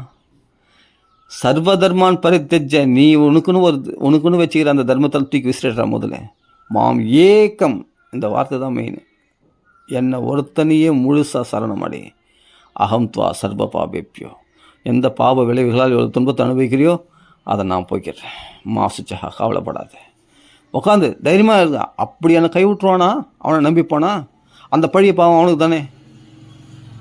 அந்த கை விட்டான் அடுத்த நிமிஷம் நான் எதுவுமே ஏங்காதே, நான் வேலை செய்யலைன்னா, நான் அதை பண்ணலைன்னா, இதை பண்ணலைன்னா, நான் முயற்சி எடுக்கலாம், எதுவுமே செய்ய பகவானை நம்பி நான் உட்காந்துட்டேன், எனக்கு யார் பலி அழைப்பான்னு அதுதான் நான் சொல்கிறேன். யோகக்ஷேம பகவான் நீ வரமாட்டே, உன் புத்தி வரவிடாது.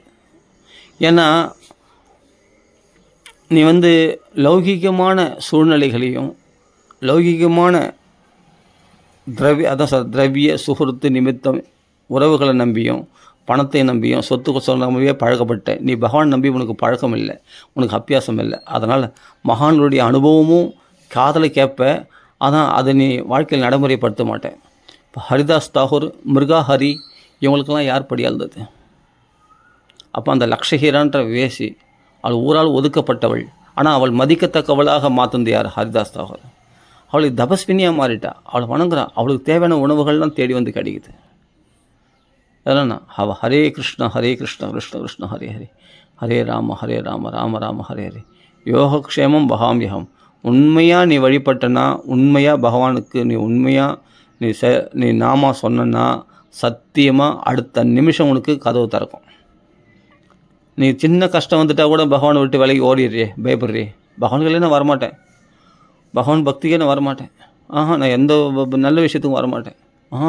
எனக்கு வீட்டில் பிரச்சனை இருக்குது. பிரச்சனை என்றைக்கு தான் இல்லை, என்றைக்கு தான் பிரச்சனை இல்லை. புதுசாக பிரச்சனை வர்றதுக்கு பிரச்சனைகளை மீறி தான் பகவத் பக்திக்கு வரணும், தடைகளை மீறி தான் இதுதான் பரீட்சை. இதை தாண்டி தான் நீ பகவத் பக்தி வந்தாகணும். வந்தனா பகவான் பார்த்துப்பான் உன் யோகக்ஷேமத்தை. நம்ம போக முடியல, நம்ம வீட்டில் யாராவது ஒருத்தராவது சத் சங்கத்துக்கு போய் அனுப்பலாமே. அப்போ நம்ம வாழ்க்கை யோகக்ஷேமத்தை பகவான் பாதுகாப்பான். நான் சொல்கிறது சத்தியம். நான் யாரையும் மனசை புண்படுறதுக்காக சொல்ல, உண்மையை யதார்த்தமாக சொல்கிறேன். கஷ்ட காலத்தில் தான் பகவானை வழி பண்ணணும். கஷ்ட காலத்தில் பகவான் உதவும், வேறு எப்போ உதவும்? கஷ்ட காலத்தில் நீ வேற ஒருத்தர் உதவி, நான் ஃப்ரீ ஆகிட்ட பிறகு நான் எல்லாம் எனக்கு இந்த பிரச்சனைகள்லாம் ஃப்ரீ ஆகிட்ட பிறகு நான் பகவத் பக்தி வரேன். நான் ஃப்ரீ ஆகிட்ட பிறகு பகவத் பக்தி தேவையில்லை உனக்கு. பிரச்சனை வரும்போது தான் பகவத் பக்தி தேவை. பிரச்சனை தீர்றதுக்கு அவங்களும் கதறி அழு, அவங்களும் புலம்பி அழு.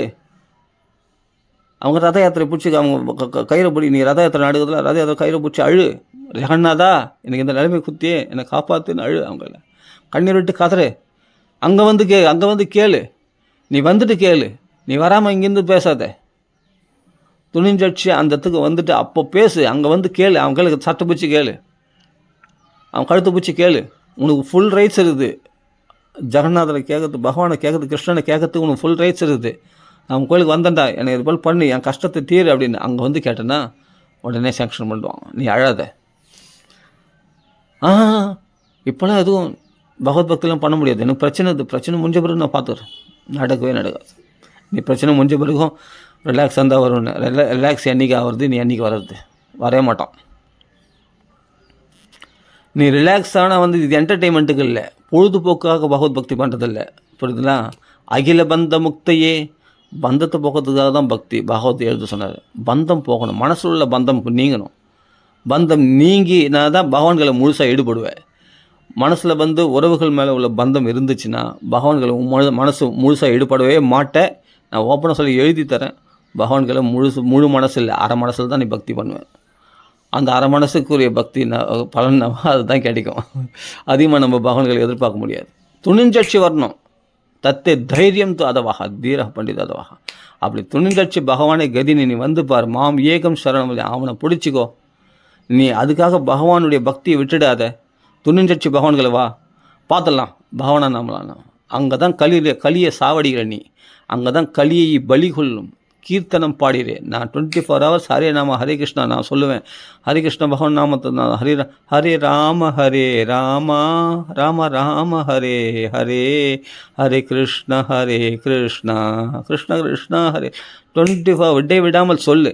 நீ எங்கும் போவனா அதை பண்ண இது பண்ணுறது. பகவானிடத்தில் உறுதியாக மனசு ஈடுபடு. இன்றைக்கி உட்காரு, உன் யோகக்ஷேமத்தை பகவான் பார்த்துப்பான். கேரண்டி. உங்கள் அப்பா அம்மா கூட கேரண்டி கொடுக்க முடியாது. உங்கள் உறவினரில் உங்கள் கணவன் கூட கேரண்டி கொடுக்க முடியாது. ஏன்னா கணவனே தன்னை காப்பாற்றிக்க முடியாதவன் நம்மளை எப்படி காப்பாற்ற முடியும்? உங்கள் அப்பா அம்மா கூட அவங்களே தன்னை காப்பாற்றிக்க முடியாதவங்க, அவங்க எப்படி ஒன்று காப்பாற்றுவாங்க? ஓரளவுக்கு தான் காப்பாற்றுவாங்க. எல்லாம் ஓரளவுக்கு தான், எல்லாம் ஒரு லிமிட்டட். பட் அன்லிமிட்டெட் யார்களை கிருஷ்ணங்களை வந்தால் எல்லையில்லாத பாதுகாப்பை நமக்கு பகவான் கொடுப்பான். அதனால் சரி, பகவான் காப்பாற்றலன்னு சொல்லக்கூடாது. நாம் பண்ண பக்தி போதலை, அதை தான் சொல்லணும். நம்ம பக்தியை தான் குறை சொல்லிக்கணுமே தவிர, நாம் உண்மையாக பக்தி பண்ணுறோமா, இல்லை மனசில் கபடத்தோடு பக்தி பண்ணுறோமா, இல்லை வேறு ஏதாவது உதவிகள் நிமித்தமாக பலனை உத்தேசித்து பக்தி பண்ணுறோமா. சரி, பலனை உத்தேசித்து பக்தி பண்ணால் தப்பு இல்லை. ஏன்னா ஆர்த்தி அர்த்த ஜிக்ஞாசு சுக்ருதினாக அவர் புண்ணியாத்மாக்கள் தான் பலனை உத்தேசி கூட பக்தி பண்ணலாம்னு சொல்லிடுறாரு பகவான் கீதையில். ஓகே, அதனால் தப்பு இல்லை. ஆர்த்தி கஷ்டம் போகிறதுக்காக பகவத் பக்தி பண்ணலாம், அர்த்த பொருளுக்காக பக்தி பண்ணலாம். ஞானி மோட்ச அடையணும் புத்திவன் ஜிக்ஞாசு ஞானிகளும் பக்தி பண்ணுறாங்க. ஆனால் பரவாயில்ல, ஞானிகள்னால் பலனை எதிர்பார்க்காம பக்தி பண்ணுறாங்க. ஆர்த்தி அர்த்தர்கள் அப்படின்னா பலனை எதிர்பார்த்தும் பக்தி பண்ணுறாங்க. இதில் எதாவது இருந்து மதம் சுக்ருதி நீ புண்ணியாத்மா பகவான்களை வந்துட்டேன், எப்படியோ தடைகளை மீறி எங்களை வந்து பக்தி பண்ணுறீ, எங்களை வந்து அழறல்ல, எங்களுக்கு குறை சொல்லி அழறல்ல, எங்கள் பணம் கேட்குறல்ல, தப்பு இல்லை. நீ எங்களை வராமல் உன் சாமர்த்தியத்தினால பணத்தை புரட்டலாம், உன் சாமர்த்தியில் கஷ்டத்தை போய்க்கலான்னு நினைக்கிற பாரு, அதுதான் தப்பு. அதுதான் துஷ்கிருத்தினாக மூடாக 4 விதமான பக்தர்கள் அசுர சுபாவம் மாயால் கவரப்பட்ட புத்தியுடையவர்களால் மாயால் உலக மாயால் புத்தி கவரப்பட்டதுனால அதை நம்பி இருக்கிறார்கள். உலக மாயை பகவான்களை வரமாட்டாங்க. நான் என்ன சொல்கிறேன்னா, நீ கஷ்டம் வந்தால் பகவான்களை வா, பகவான்களை சட்டப்பிடிச்சி கேளு, நீ பக்தி பண்ணி பகவான்களை புலம்பு அழு, அது சுக்ரீனாக அவர்கள் புண்ணியாத்மாக்கள் தான் அவர்கள் வர முடியும். கிருதிபிகி இல்லைன்னா பகவான்கள் வர முடியாது. அப்படிப்பட்ட புண்ணியாத்மா அப்போது பகவான்களை வந்து சேவையை விடாத, பகவானுடைய சேவையை விடாத, சேவையில் இருந்து கொண்டு அவனை கேளு. அப்போ ஆர்த்தி அர்த்த ஜிக்ஞாசை அதெல்லாம் போயிடும், உன் கஷ்டங்கள் போயிடும், உன் பணம் போயிடும் எல்லாமே. ஆனால் அவர்கள் பகவான்களை பக்தி பண்ணணும். இவர்கள் தான் என்னை வழிபடுறணும். ஃபஸ்ட்டு வழிபடலையே, நீ வழிபடுறதே விட்டுட்டுல நம்ம உலக விஷயங்களில் ஈடுபடுறோம், கஷ்டங்களில் நினச்சின்னு புலமைன்னு இருக்கும். நீ வந்துட்டு கேளு, நீ வராமல் கேட்காத, பகவான்களை சேவையில் ஈடுபட்டுட்டு அவங்கள பக்தி பண்ணிட்டு கேளு. அப்போ நீ சுக்ருதினாக உனக்குள்ளே அந்த சுக்ருதம் இருந்தால் கண்டிப்பாக நீ அந்த தடைகளை உடச்சின்னு வந்து பகவத்தில் வந்து புலம்பி அழுவேன். தேவைகளோடு பகவான்கள் கேட்டுக்கலாம், ஆனால் பகவான்களை வந்து கேளு. நீயே உன் சாமர்த்தியத்தினால அதை தீர்த்துக்கணும் முயற்சி பண்ணாத, உன் பணத்தினால தீர்த்தணும் முயற்சி பண்ணாத, ஆள்கட்டு பலத்தினால பிறருடைய உதவினால் பகவானுடைய உதவினால் அது தீர்த்துக்குப்பார். இதை தான் கீதையில் பகவான் சொல்கிறான். சுக்ருதினா யாருன்னா எங்களை வந்துட்டுவேன், அவன் கஷ்டத்தில் வரட்டும், இல்லாட்டி பணத்தில் பலனை உத்தேசம் கூட வரட்டும் பரவாயில்லன்றான். ஆனால் எங்களை வரணும். ஃபஸ்ட் நீ வரமாட்டியே, குடும்ப கவலைகள், நான் ரிலாக்ஸ் ஆன பிறகு பகவத் பக்திக்கு வரேன். அவர்கள் சுக்ருதினம் கிடையாது. அவர்கள் எந்த விதத்துலேயும் மாயா அபகர்தா மாயால் கவரப்பட்டவர்கள் அசுரலாக இருக்க மாட்டாங்க. பக்தர்கள் நிச்சயமாக அப்புறம் வந்துடுறேன்னு சொல்கிறவங்க அவர்கள் மாயால் கொஞ்சம் மதிமயங்கி இருக்கிறாங்க, அவ்வளோதான். அப்போது ரிலாக்ஸ் ஆனால் நம்ம பகவத் பக்தி வரேன், எல்லாம் பிரச்சனை முடிஞ்சால் பக்தி வரேன்னு சொன்னால் அவங்க அசுரர்களாக வர மாட்டாங்க. ஆனால் கொஞ்சம் மூடத்தனம், அந்த மாயால் கவரப்பட்ட புத்தி, அதுதான் உலக மாயால் பயந்துட்டாங்க. அதனால் பிரச்சனைகள் முடிஞ்ச பிறகு நான் பகவத் பக்தி வரேன்னு சொல்கிறாங்க. வேறு ஒன்றும் இல்லை, இதான் விஷயம். ஆக மொத்தம் அந்தளவுக்கு சுக்கிருதம் இருந்தால் துணிஞ்சட்சி பகவான்களை வந்துட்டு நடக்கிறது பார்த்துடலாம், அவன் பார்த்துக்கலாம். அது உயர்ந்த நில பக்தி. அதுதான் பகவான் சொல்கிறார், ஏக பக்தி விசிஷ்யதே. அந்த என் பக்தியை மட்டும் ஒன்றையே உறுதியாக பற்றி கொள்பவருடைய பக்தி விசேஷமானது அப்படின்ட்டு கீதையில் பகவான் சொல்கிறான். ஏக பக்தி விசிஷ்யது, என்னை ஒருத்தனையே பற்றி கொள்பவர்கள் ரொம்ப விசேஷமானவர்கள், அது விசேஷமான பக்தி அது அப்படின்றான் கீதையில். ஏக பக்தி விசிஷ்யது. வார்த்தைகளை படிக்கிறது பொதுக்கும் இல்லைங்க, எவ்வளோ நிறைய லெக்சர்ஸ் கேட்டாச்சு, இவ்வளோ உபன்யாசம் கேட்டது இதுக்கு தானா? இவ்வளோ பாகவதம் படிச்சது, இவ்வளோ பகவத்கீதை படிச்சது, புஸ்தகம் மூட்டையாக பெருசு பெருசாக தலைகாணி மாதிரி வீட்டில் புஸ்தகம் இருக்கிறது முக்கியம் இல்லைங்க. அதில் ஒரு வார்த்தையாவது நம்ம கடைப்பிடிச்சோம்னா அதை தான் பகவான் பார்க்குறான். அது ப்ராக்டிக்கலாக நீ என்ன கொண்டு வந்த? நானும் கோயிலுக்கு போகிறேன்னு இது பண்ணேன், எல்லாம் ஃப்ரீயாக ரிலாக்ஸாக உனக்கு அனுகூலமாக இருக்கிற சமயத்தில் பகவான் கோயிலுக்கு வரேன், பிரதிகூலமாக இருக்கிற சமயத்தில் திரும்பியே பார்க்க மாட்டேன்ற பகவான் மேலே கோவம், எனக்கு சோதனை வருது, கஷ்டம் வருது, பிரச்சனை பிரச்சனை வரும்போது தான் என் பகவான்கள் வரணும், அப்போ தான் என் பிரச்சனை போவோம். அவங்கள அப்படின்னா நான் சும்மா டைம் பாஸுக்கு பகவத் பக்தி பண்ணுறியா? இல்லை என் பிரச்சனைகள் என் உறவினர்கள் தீர்த்துருவாங்க, இல்லை நான் பணம் கொஞ்சம் சேர்த்து வச்சுருக்கேன், அந்த பணம் என் பிரச்சனை தீர்த்துரும். அதை விட அதிகமான பலம் உடையது, அந்த பண பலத்தை விட, உணவு பலத்தை விட, ஆள் பலத்தை விட அதிகமான பலம் ஜெயத் அதிபலோ ராமன் அதோட பலம் உள்ளவனையா, அவன் கையில் நீ வாயா, அவன் பார்த்துப்பான். இல்லை கொஞ்சம் லௌகிக காரியங்கள் இருக்குது, உலக விஷயங்கள், அப்போ நீ சாவு. இல்லை நான் இப்போ நான் என்ன சொல்கிறேன்னா, அப்படி பொருட்டு எடுக்குது மாயை அவனை. அப்போ அவன் சாவடிப்படுறான், செம்மையாக அடிப்படுறான். வாழ்க்கையில் ரொம்ப நொந்து நூலாக வரான். பிரச்சனைகள்லேருந்து எழுந்துக்கவே முடியல. அவ்வளோ கடன் தொல்லை, நிறைய கடன் தொல்லை. ஒரு பையன் சொல்கிறேன், இன்னி வரையும் இன்னும் கல்யாணம் ஆகலை, கூப்பிட்றேன் வரமாட்டேன்றான்.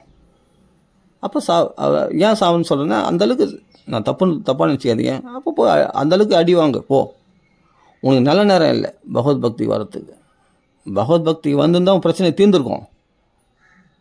அப்போ நீ என்னென்னா, நான் இந்த விஷயத்தில் தான் நான் பௌதிகமான பலத்தை நம்பி தான் நான் பிரச்சனையை தீர்த்துப்பேன் அப்படின்னு சொன்னால் போ, அடிப்படு, செம்மையாக அடிப்படு போ. உன்னால் எழுந்துக்கவே முடியாது. இன்றைக்கி வரைக்கும் கஷ்டப்படுறான். 20 வருஷமாக கஷ்டப்படுறான் ஒரு பையன், இன்னும் கல்யாணம் ஆகலை. கூப்பிட்டா வரமாட்டேன்றான். 20 வருஷமாக கஷ்டப்படுறான். கூப்பிட்டா சத்சங்கத்தை வாழணும், வரமாட்டேன்றான். அவனுக்கு வாட்ஸ்அப்பில் மெசேஜ்லாம் அனுப்பிச்சு பார்த்தாச்சு, எல்லாம் பண்ணியாச்சு, என்னென்னோ பண்ணி பார்த்தேன். ஆனால் கஷ்டப்படுறான், நிறைய கடன் தொல்லை கஷ்டப்படுறான். வந்தால் பிரச்சனை தீரும்னு நல்லா தெரியும், ஆனால் அவனுக்கு தெரிய மாட்டேங்குது. கேட்டால் சனிதாசன் நடக்குது. சனிதாசன் நடக்கலை.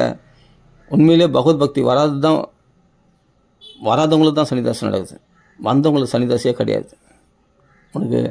உனக்கு தசாபுத்தியில் தசா இருந்தது, உனக்கு ஜாதகத்துலேயே உனக்கு சனி இருந்தால் கூட சனி கிடையாது உனக்கு, பகவத் பக்தி வந்தவனுக்கு. இதை முதல்ல புரிஞ்சுக்கணும். அதனால் நான் கோபத்தில் சொல்கிறேன். ஆனால் அந்தளவுக்கு சாவடி வாங்குகிறான், செம்மையாக துன்பப்படுறான், ஆனால் வரமாட்டான். அதனால் பிரச்சனைகள் தீர்க்கறதுக்கு தான் பகவான். பிரச்சனைகள் அது என்னென்னா ஒரு பொம்மை கிடையாது. கிருஷ்ணன் சிலை ஒரு பொம்மை கிடையாது.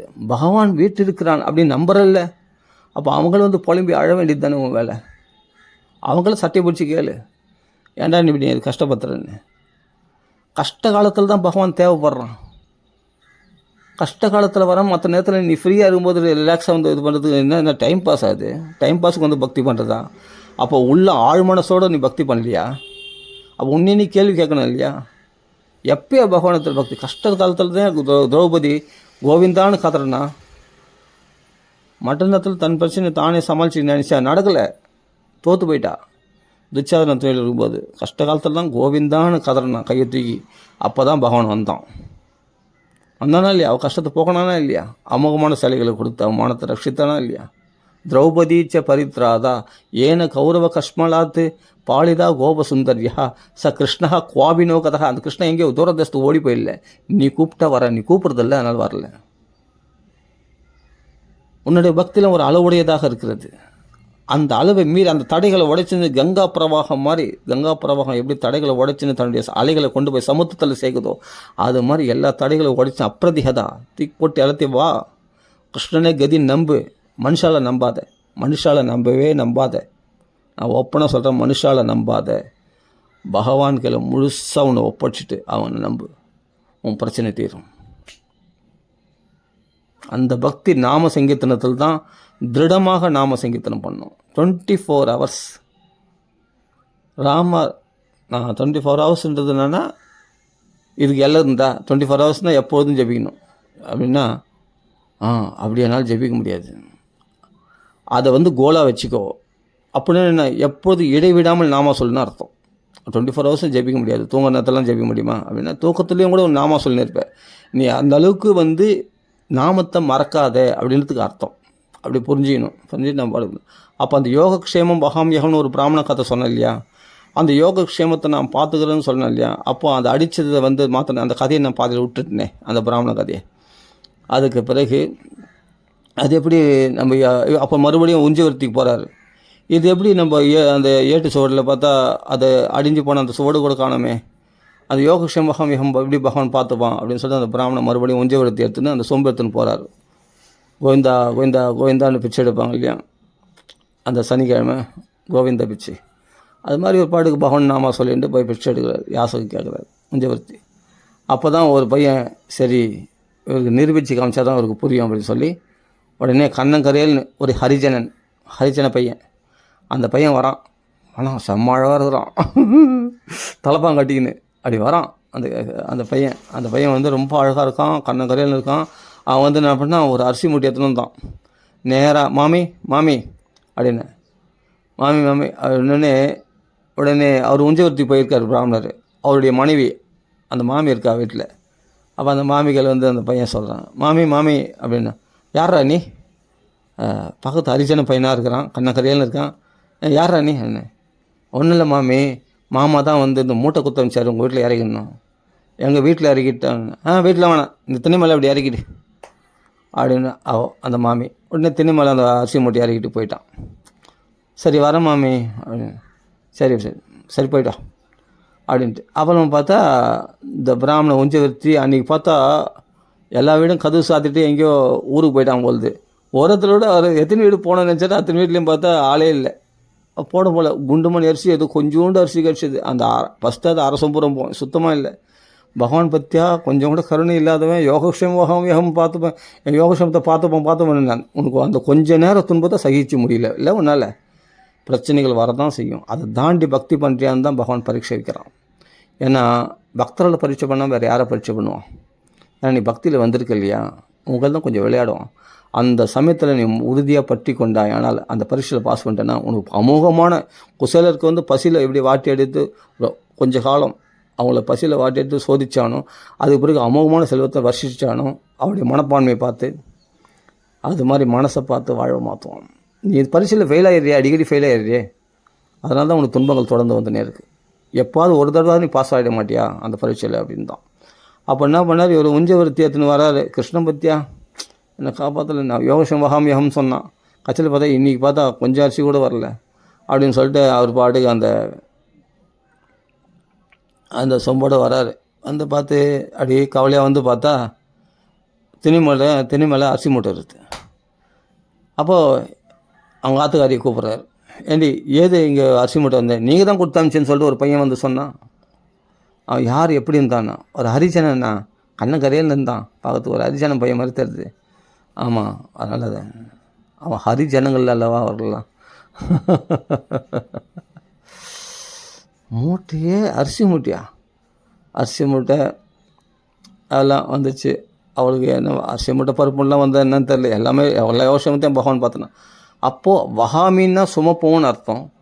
அப்போது நம்ம யோகக்ஷேமத்தை சுமக்கிறான்னு சொன்னானே, அந்த வார்த்தையை போய் பார்த்தா அதான் அந்த வார்த்தையில் பகவான் தெரிகிறான், கிருஷ்ணன் தெரிகிறான். அதில் அந்த அடிச்சவர்கள் வந்த கண்டியாகிருஷ்ணன், அந்த பகவான் அந்த கண்டியாகிருஷ்ணன் மாதிரி யார் ஏகநாதருக்கு பணிவிட பண்ணார் இல்லையா, அதே பகவான் தான் அந்த பால ரூபத்தில் சின்ன பையனா, அழகான ரூபத்தில் அந்த ஹரிஜன பையனா, கண்ணங்கரையில் இருக்கிற பையனா, அந்த ஏட்டுச்சுவடில் கண்ணில் தெரிகிறார் அந்த பிராமணருக்கு. கிருஷ்ணா கிருஷ்ணா நான் தான் வந்தேன். அந்த அரிசி மூட்டையை கொண்டு வந்ததெல்லாம் அந்த தரிசனம் அவனுக்கு கிடைக்குது. யாருக்கு? அந்த பிராமணருக்கு கிடைக்குது. கண்ணை மூணா அந்த ஏட்டுச்சுவடுகளில் பார்த்தா அந்த அனந்தியா சிந்தையன்ற அந்த ஓலைச்சுவடு பார்த்தா அதில் கிருஷ்ணன் தெரிகிறான். கிருஷ்ணன் அந்த மூட்டையை கொண்டு வந்து வச்சது எல்லாத்தையும் அந்த மாமி சொந்த எல்லாத்தையும் பார்க்குறாரு. கிருஷ்ணா கிருஷ்ணான்னு அப்படியே கண்ணில் கண்ணீர் வந்து பேரானந்தத்தில் மூழ்கி, கிருஷ்ணா நான் ஆபத்து காலத்தில் கஷ்ட காலத்தில் இது மாதிரி என் சூழ்நிலைக்கு ஏற்ற மாதிரி நான் இப்படி அக்ஷரங்களை மாற்றிட்டேன், என்னை மன்னிச்சிரு கிருஷ்ணா, நான் பண்ணது தப்பு தான். பகவத்கீதையை மாற்றத்துக்கு எனக்கு உரிமை கிடையாது தான். ஆனால் என் கஷ்ட நிலை என்னுடைய சூழ்நிலையை வச்சு பகவானை எப்படி உதவ போகிறான்? நம்ம தான் கஷ்டப்பட்டு எல்லாம் இது பண்ணிடணும். பகவானை வழிபட்டால் பகவான் கருணை காட்டுவோம், அவ்வளோதானே தவிர காட்டுமே வழியை ஊட்டாதுன்னு. காட்டும் அதை ஊட்டவும் செய்யும். புரியுதா?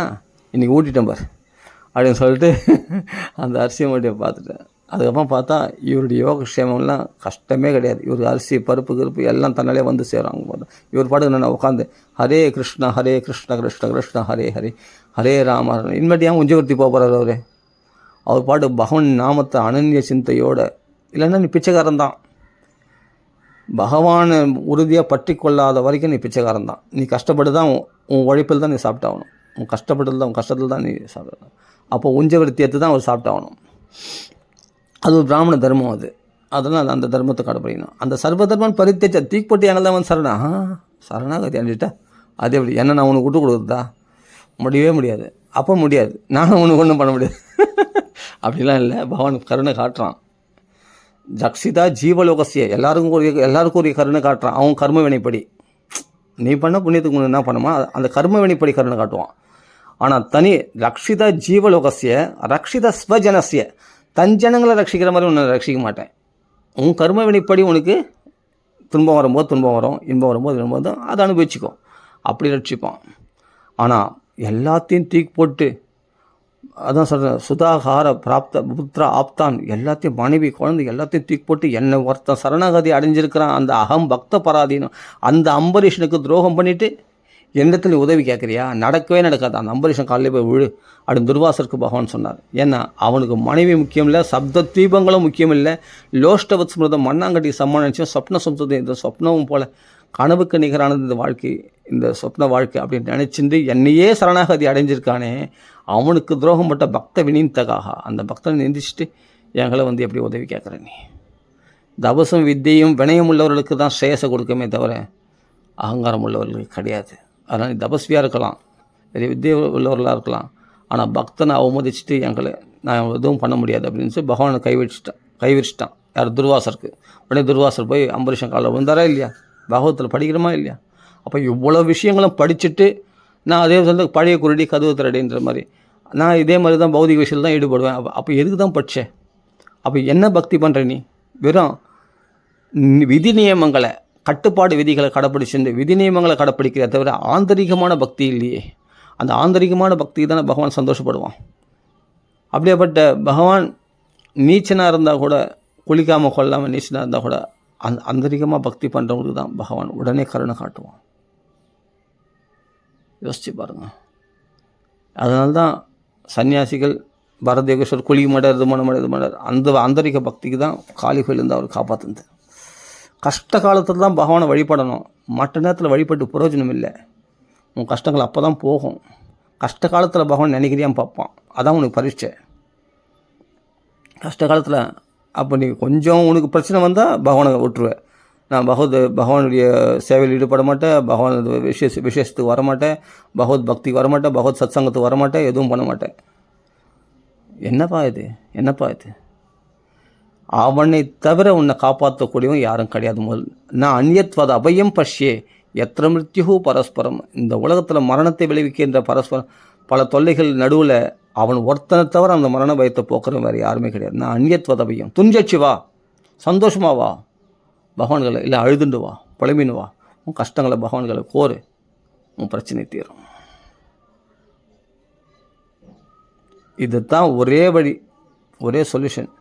நீ கஷ்டம் வந்துடுச்சுன்னு பகவானை நிந்திச்சுன்னா பகவானை நிறைய பேர் திட்டுறாங்க. எனக்கு கஷ்டம் வந்துச்சு பகவானை திட்டுறவங்க தான் நிறைய பேர். அப்போ பகவான் சிரிப்பானா சிரிக்க மாட்டானா?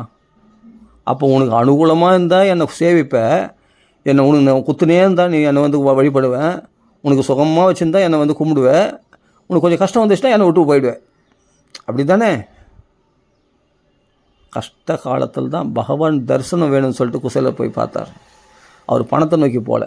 அவங்க அம்மா தான், அவங்க மனைவி தான் வந்து ஏதாவது நல்ல கதி கிடைக்காதா பகவான் கருணை. அவள் பாவம், அவள் ரொம்ப பாவம், சுக்ஷாமா. அவள் வந்து பசிதாக வாட்டி வதைக்கப்பட்டவள் கல்யாணின்னு பேர். அவள் குடும்பத்தை எப்படி நடத்துவா? ரொம்ப பாவம். ஆனால் கேட்கறதுக்கு கூச்சப்பட்டுன்னு கணவனிடத்துலேயே ஏதாவது பணம் பொருள்னு, இல்லைங்க அந்த கிருஷ்ணனை உங்கள் நண்பன் சொல்கிறீங்களா, ஒரு தரிசனம் பண்ணிட்டு வாங்க அப்படின்னு தான் அனுப்புகிறான். அப்போது பகவான் பார்க்குறான், இதுக்கு முன்னாடி ஒரு பொருள் தேடி எங்களை வந்ததே கிடையாது. என்னமோ வந்து எங்களை எவ்வளோ ஆசையாக அந்த அவளை எனக்கு அப்போ கூட இந்த ஏழ்மை நிலையிலையும் எனக்கு கொடுக்கறதுன்னு வந்துக்கிறான் பார்த்தியா?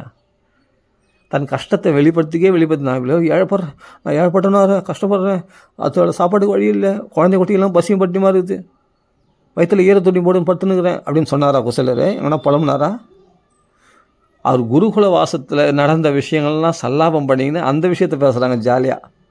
குடும்பத்தை பற்றி நினைக்கல, மறந்தே போயிட்டாராம். என்னவோ வைகுண்டத்துக்கு வந்த மாதிரி இவங்க பண்ணுற பாத சேவையும், சாமரம் வீசுறதும், விசிறி வீசுறதும் இவங்க பண்ணுற. அப்புறம் நல்லா பகவான் உலகுண்ட பெருவாய் நாம சாப்பிடுவான், இவருக்கு வயிறு நிறைய சாப்பிட்றாரு, எனக்கு முடியல கிருஷ்ணா அப்படின்னு. முடியல, அப்போ நல்லா இல்லையா சாப்பாடு? நல்லா இருக்கு கிருஷ்ணா, அப்போ கொஞ்சம் போடு சாப்பாடு அப்படின்னு சொல்லிட்டு அதிகமாக போடுறான். அவன் இன்னும் சாப்பிட்றாரு. எப்போ பிராமணன் என்றைக்கு சாப்பாடு பார்த்தோம், நல்லா வழிச்சு நக்கிறார், நல்லா சாப்பிட்றாரு. ஏன்னா ரொம்ப நாள் ஆச்சு சாப்பாடு பார்த்து. இங்கே வந்தார், குடும்பத்தை மறந்தார், பசங்களை மறந்தார், வீடுன்னு ஒன்று இருக்கிறத மறந்துட்டார். இவங்க பண்ணுற சவகாசம், கிருஷ்ணன் பண்ணுற சல்லாபம், பாத சேவை செய்கிறான் கிருஷ்ணன். அப்படி பாதத்தாலுமே அந்த சிரஸ் பக்ஷணம் பண்ணிக்கிறான். அந்த பிராமணிய பக்தியை பார்த்து மெச்சிட ஆச்சரியப்படுறாரு அந்த சுகுசேலர். நான் ஒரு பிக்ஷு, நான் இந்த சேடி மரம்லாம் சொல்கிறாங்க பிக்ஷுன்னு. என்னை போய் மகாலட்சுமி ஆகிய ருக்மணி தாயார் சாமரம் வீசுறாளே, என்னை போய் ருக்மணி கிருஷ்ணனை பிறந்த கட்டில் என்னை போய் உட்கார வச்சு, என்னை ஆஸ்வாசப்படுத்தி, என்னை படிக்க வச்சு, என் பாத சேவை செய்கிறானே, நான் என்னத்தை சொல்கிறது? நான் ஏன்னா நீ அப்படிப்பட்ட மனமுடையவன்டா நீ. பொருளுக்காக நீ வந்ததே கிடையாது, என்னை வழிபட்டதும் கிடையாது. எப்பொழுதும் என் நினைவாகவே என் கூட துவாரகாதீசன் கிருஷ்ணன் இன்றைக்கி என் கூட குருகுல வாசம் பண்ணானே அந்த கிருஷ்ணன் அவனுடைய சாப்பாடை நான் பிடிங்கி சாப்பிட்ருக்கேன் தெரியாமல் திருத்தனமா. அந்த கிருஷ்ணனுக்கு அந்த கடனை அடைக்கணும் அப்படின்னு நினச்சி தான் அந்த அவளை எத்து போனாரான். அந்த குருகுல வாசத்தில், சாந்திமணி குருகுலத்தில் அந்த கிருஷ்ணன் பலராமனும் என் மேலே எவ்வளோ பாசம் காட்டினாங்க, எவ்வளோ அன்பை பொழிஞ்சாங்க. என்ன குசேலா சுதாமான்னு என் மேலே ஆசையாக கட்டி பிடிச்சிப்பானே என்ன அந்த கிருஷ்ணனும் பலராமனும். அவரை மறுபடியும் பார்க்க முடியுமா அப்படின்னு ஏங்கி நின்றாரான் ஊஞ்சலில் உட்காந்து. இந்த ஏழ்மையை பற்றி நினைக்கல. அந்த கிருஷ்ணன் அவன் நாமத்தையே சொல்லிக்கொண்டு ஹரே கிருஷ்ணா கிருஷ்ண கிருஷ்ணா ஹரே ராம அவன் நாமங்களை சொல்லிக்கொண்டு ஆனந்தப்பட்டு இருந்தார். ஒரு நாள் பகவான் கண் திறந்து பார்க்க மாட்டானா, நீ சொல்கிற நாமத்துக்கு வாடான்னு. அவன் அழைப்பு தான் அவனுடைய மனைவி பிடிச்சி தள்ளினது. துவாரைக்கு போய் முதல் பாருங்க அப்படின்ட்டு. ஒவ்வொரு நாளும் வந்து நிற்பாலாம். இன்றைக்கி எதுக்கு நான் நாளைக்கு போயிடலாம், அப்புறம் போய் பார்க்கலாம். இப்போ பணக்காரன் ஆகிட்டான், அப்போ அவன் கையில் உதவி போய் நிற்கிற 4 பேர் சொல்கிறதுக்கா. ஆனால் விடு, நல்லா இருக்கட்டும். அவன் குழந்தை வீட்டில் இருக்கான்னு கேள்விப்பட்டேன், இருக்கட்டும். எனக்கு நம்மளுக்கு என்ன திருப்தி, நம்மளுக்கு என்ன குறைச்சல், நம்மளுக்கு பகவான் நம்மளை பூர்ணமாக வச்சிருக்கோம், நல்லா இருக்கிறோம், சந்தோஷமாக இருக்கிறோம், அவ்வளோதான். திருப்தியாரு. ஆமாண்ணா, கரெக்டு தானே. ஆத்ம திருப்தி தான் முக்கியம், தேக திருப்தி கிடையாது அப்படின்னு சொல்லிட்டு அவர் பாடு சந்தோஷமாக இருக்கிறார். இவர் கவலைப்பட மாட்டார். ஆனால் அவன் மனைவி குழந்தைகளை வச்சு கஷ்டப்படுறாளே, கஷ்டம் பண்ணுவான். இவர்கள் கேட்கறதுக்கு அப்படியேப்பட்ட மகாபதிவிரதா அந்த அம்மா, அந்த கல்யாணி கொச்சப்பட்டு கேட்பாலாம். ஒரு தடவை போய் பார்த்துருவாங்க. என்னடி கஷ்டம் நம்மளுக்கு, பரவாயில்ல, இதை பண்ணுறேன், இந்த கொஞ்சம் வருத்தி எடுத்துன்னு வரேன், ஏதாவது கிடைக்கும், அது சாப்பிட்லாம். நாமெல்லாம் ஒரு நாளைக்கு பல வேலைகள் சாப்பிட்றவங்க, அவங்களாம் பல நாளைக்கு ஒரு வேலை சாப்பிட்றவங்க. இன்னும் அந்த கஷ்டம்லாம் வந்தால் பகவானை திரும்பியே பார்க்க மாட்டோம் நம்மளாம், சத்தியமாக. அந்த மாதிரிலாம் கஷ்டம் வந்தால் குசேலர் மாதிரி சத்தியமாக பகவானை திரும்பியே பார்க்க மாட்டோம். பல நாளைக்கு ஒரு வேலை சாப்பாடு, நம்ம எல்லாம் கட்சி சாப்பிட்ற உணவு கட்சி, உடை கட்சி, எல்லா வசதியும் கொடுத்து பகவானை திரும்பி பார்க்க மாட்டோம். அப்போது எதுவுமே கிடைக்காத அவர் கிருஷ்ணனை நம்ம ஒரு குறை சொன்னது கிடையாது. குசேலர் ஏழ்மை நிலையிலையும் அந்த கிருஷ்ணன் என்னுடைய நண்பன், துவாரகாதீசன், என் மேலே ரொம்ப பாசம் உள்ளவண்டி, கிருபாலு இப்படி தான் சொல்லுவார் பகவானை. இதுதான் பக்தி. அப்படின்னும் போது பகவான் என்ன கொடுக்க மாட்டான். அதனால் நம்மளுடைய சுபாவங்களை, நம்ம முக்குணங்களான மாயையில் கட்டப்பட்டு இருக்கிறோம். அந்த முக்குணத்தை எதுவுமே பகவான்கள் திணிக்கூடாது. அவன் நிஸ்திரை குண்யகா, முக்குணங்கள் நிர்குணன். அவன் சகல கல்யாண குணம், முக்குணங்கள் அப்பாற்பட்ட திவ்ய கல்யாண குணங்களில் நிரம்பினவன். அவனிடத்துல போய் உங்கள் அல்பத்தனத்தை காட்டக்கூடாது. பகவான்களை போய் பகவானை நான் விட்டுட்டேன், பகவானை வேணாம், எனக்கு பகவான் வேணும், நம்ம அவனை திட்டக்கூடாதுன்னா நான் பௌதிகத்தில் எல்லாத்தையும் நான் சேஃப்டி பண்ணிக்கிட்டு அப்போ பகவான்களை வந்தால் பகவான் திட்டமாட்டேன், ஜாலியாக பகவானை பக்தி பண்ணிட்டு போகலாம். பகவான் நமக்குள்ள சம்மந்தம் வெளியுற வாழ்தான். ஆனால் என் கஷ்ட காலத்தில் என்னென்னா நானே என் பிரச்சனையை ஃபேஸ் பண்ணிப்பேன். அது கிடையாது, கஷ்ட காலத்தில் தான் பகவான்கள் வரணும். அப்படின்னும் போது அதான் சொல்கிறேன், நம்ம என்ன பண்ணணும், அவனையே உறுதியாக பற்றி கொண்டு அவங்க சண்டை போடணும். பிடிவாதம் தான் பக்தி. ஏதோ லூஸ் விட்டு அவன் பாட்டு ஃப்ரீயாகிடுவான். எப்பா என்னை ஃப்ரீயாக விட்டாங்கடான்ட்டு அவனை தூங்கவே விடக்கூடாது. நீ பாட்டுக்கு ஆதிசேஷ சயனத்தில் பள்ளி கொண்டு சுகமாக தூங்குவேன், நாங்களாம் தூக்கம் கட்டு கஷ்டப்பட்டுருந்தேன், உன் நாமத்தை சொல்கிறோம், கஷ்டப்பட்டு இருந்தோமா, நீ எப்படி அப்படின்னு சொல்லிட்டு அவங்கள சண்டை போடணும், பேசணும், புலம்பணும், அழணும். இதெல்லாம் தான் சேர்த்தா பக்தி. அவங்கள பிரேமையை வெளிப்படுத்தணும், அவனுக்கு அலங்காரம் பண்ணணும், அவன் பூஜைகள் பண்ணணும், அவங்கள சண்டை போடணும், அவங்கள கோச்சிக்கணும். இதெல்லாம் பக்தி. அவங்கள பேசணும், அவனை திட்டுங்க. அவன் ரொம்ப அந்த திட்டுதலையே அர்ச்சனையாக ஏற்றுனால, லலிதா திட்டுதல் வந்து அர்ச்சனையாக ஏற்றுனான் இல்லையா பகவான். ஏன் பீஷ்மர் அம்புகளை போட பூஜைகளோடு பகவான் ஏற்றுனா இல்லையா, அது பாசத்தினால. இந்த போர்க்களமே பூஜா பூமி. என்னுடைய பூஜைக்குரிய பொருள்கள் இங்கே மலர்களில் இந்த அம்புகள் தான், இந்த அம்புகளாலே அர்ச்சனை பண்ணிட்டார். அந்த அம்புகளால் அர்ச்சனை பண்ணது இன்றைக்கும் முகத்தில் தாங்கியிருக்கிறான் பாசதிகள். இதெல்லாம் சத்தியமாக இல்லையா?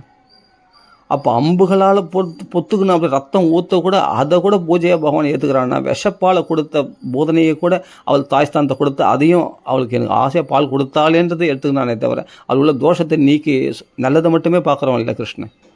அவனோட நல்லவன் யார்? நகி கல்யாணுக்கு துர்கதி முத்தாது கச்சதி. நல்லது செய்தும் கெட்டு போக மாட்டான். அப்படின் போது கெட்டது செய்தும் நல்ல கதி அடையிறான் போதனை போன்றவர்கள் தான். அந்த முரட்டு பக்தி பண்ணுறாரு பீஷ்மர். அவனுக்கு கூட நிஷ்கல பிரம்மத்தில் கலக வச்சுட்டார், மோட்சம் கொடுத்துட்டார். அப்படின்னும் போது நம்ம பிரேமையோடு கிருஷ்ணனிடத்தில் ஒரு குறை சொல்லாமல், அவனை திட்டாமல், அவனை நம்ம அவன் திட்டினா கூட அவன் அங்கே போய் திட்டு, அவன் சேவையில் ஈடுபட்டுன்னு திட்டு, அவன் பக்தியில் ஈடுபட்டு திட்டு, கஷ்டத்தில் புலம்பு, உன்னை யார் வானன்னு சொந்து சீதை புலம்புல அது மாதிரி புலம்பு. ஆனால் அவனை விட்டுறாத. ராவனுக்கு வசப்பட்டா அவ்வளோ புலம்புனாலும் ராவனுக்கு வசப்படாமல் தானே ராமரை உறுதியாக பிரார்த்திக்கிறா சீதை. அதுதான் வேணும். அதுபோல் இந்திரியங்கள் 10 இந்திரியங்கள் தான் 10 தலை ராவணன். அதுபோல் இந்திரிய வசப்பட்டு நாம் உலக விஷயங்களில் நம்பி பகவானை கோட்டை விட்டுறக்கூடாது, பகவத் சேவையில் ஈடுபடாமல் இருக்கக்கூடாது. அதுதான் நம்ம சொல்லிக்கிறது. அதனால் பகவானை உறுதியாக பற்றி கொண்டால் நாமத்தை தொடர்ந்து சொல்லினேரு. இதுதான் கலியுக தர்மம். இதை தவிர கதி ரன்யதா, வேறு கதி கிடையாது. அவ்வளோதான்.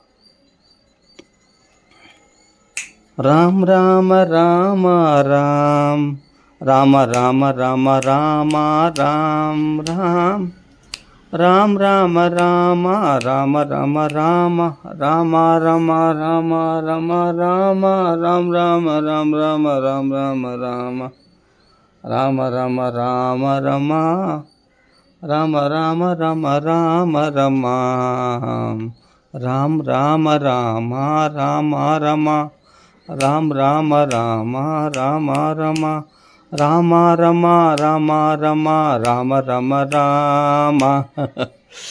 श्री रामनाम संकीर्तन की जय, आंजनेय स्वामी की जय, सावड़ा साधमल्ली की जय, श्रीमद् भागवत भवन की जय. राम राम राम राम, राधे कृष्ण. जय जगन्नाथ, जय जगन्नाथ, जय बलराम, जय सुभद्रा की जय. राम राम राम. जगन्नाथ स्वामी नयन पदकामी.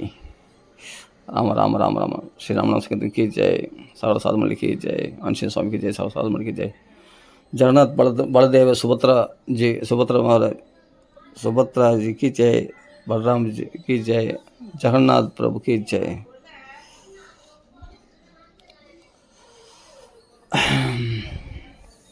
जगन्नाथ बलदेवा सुभद्रा जी की जय. राम राम राम राम. राम नाम की जय, आंजनेय स्वामी की जय, सावड़ा साधमल्ली की जय. राम राम राम राम राम राम राम राम.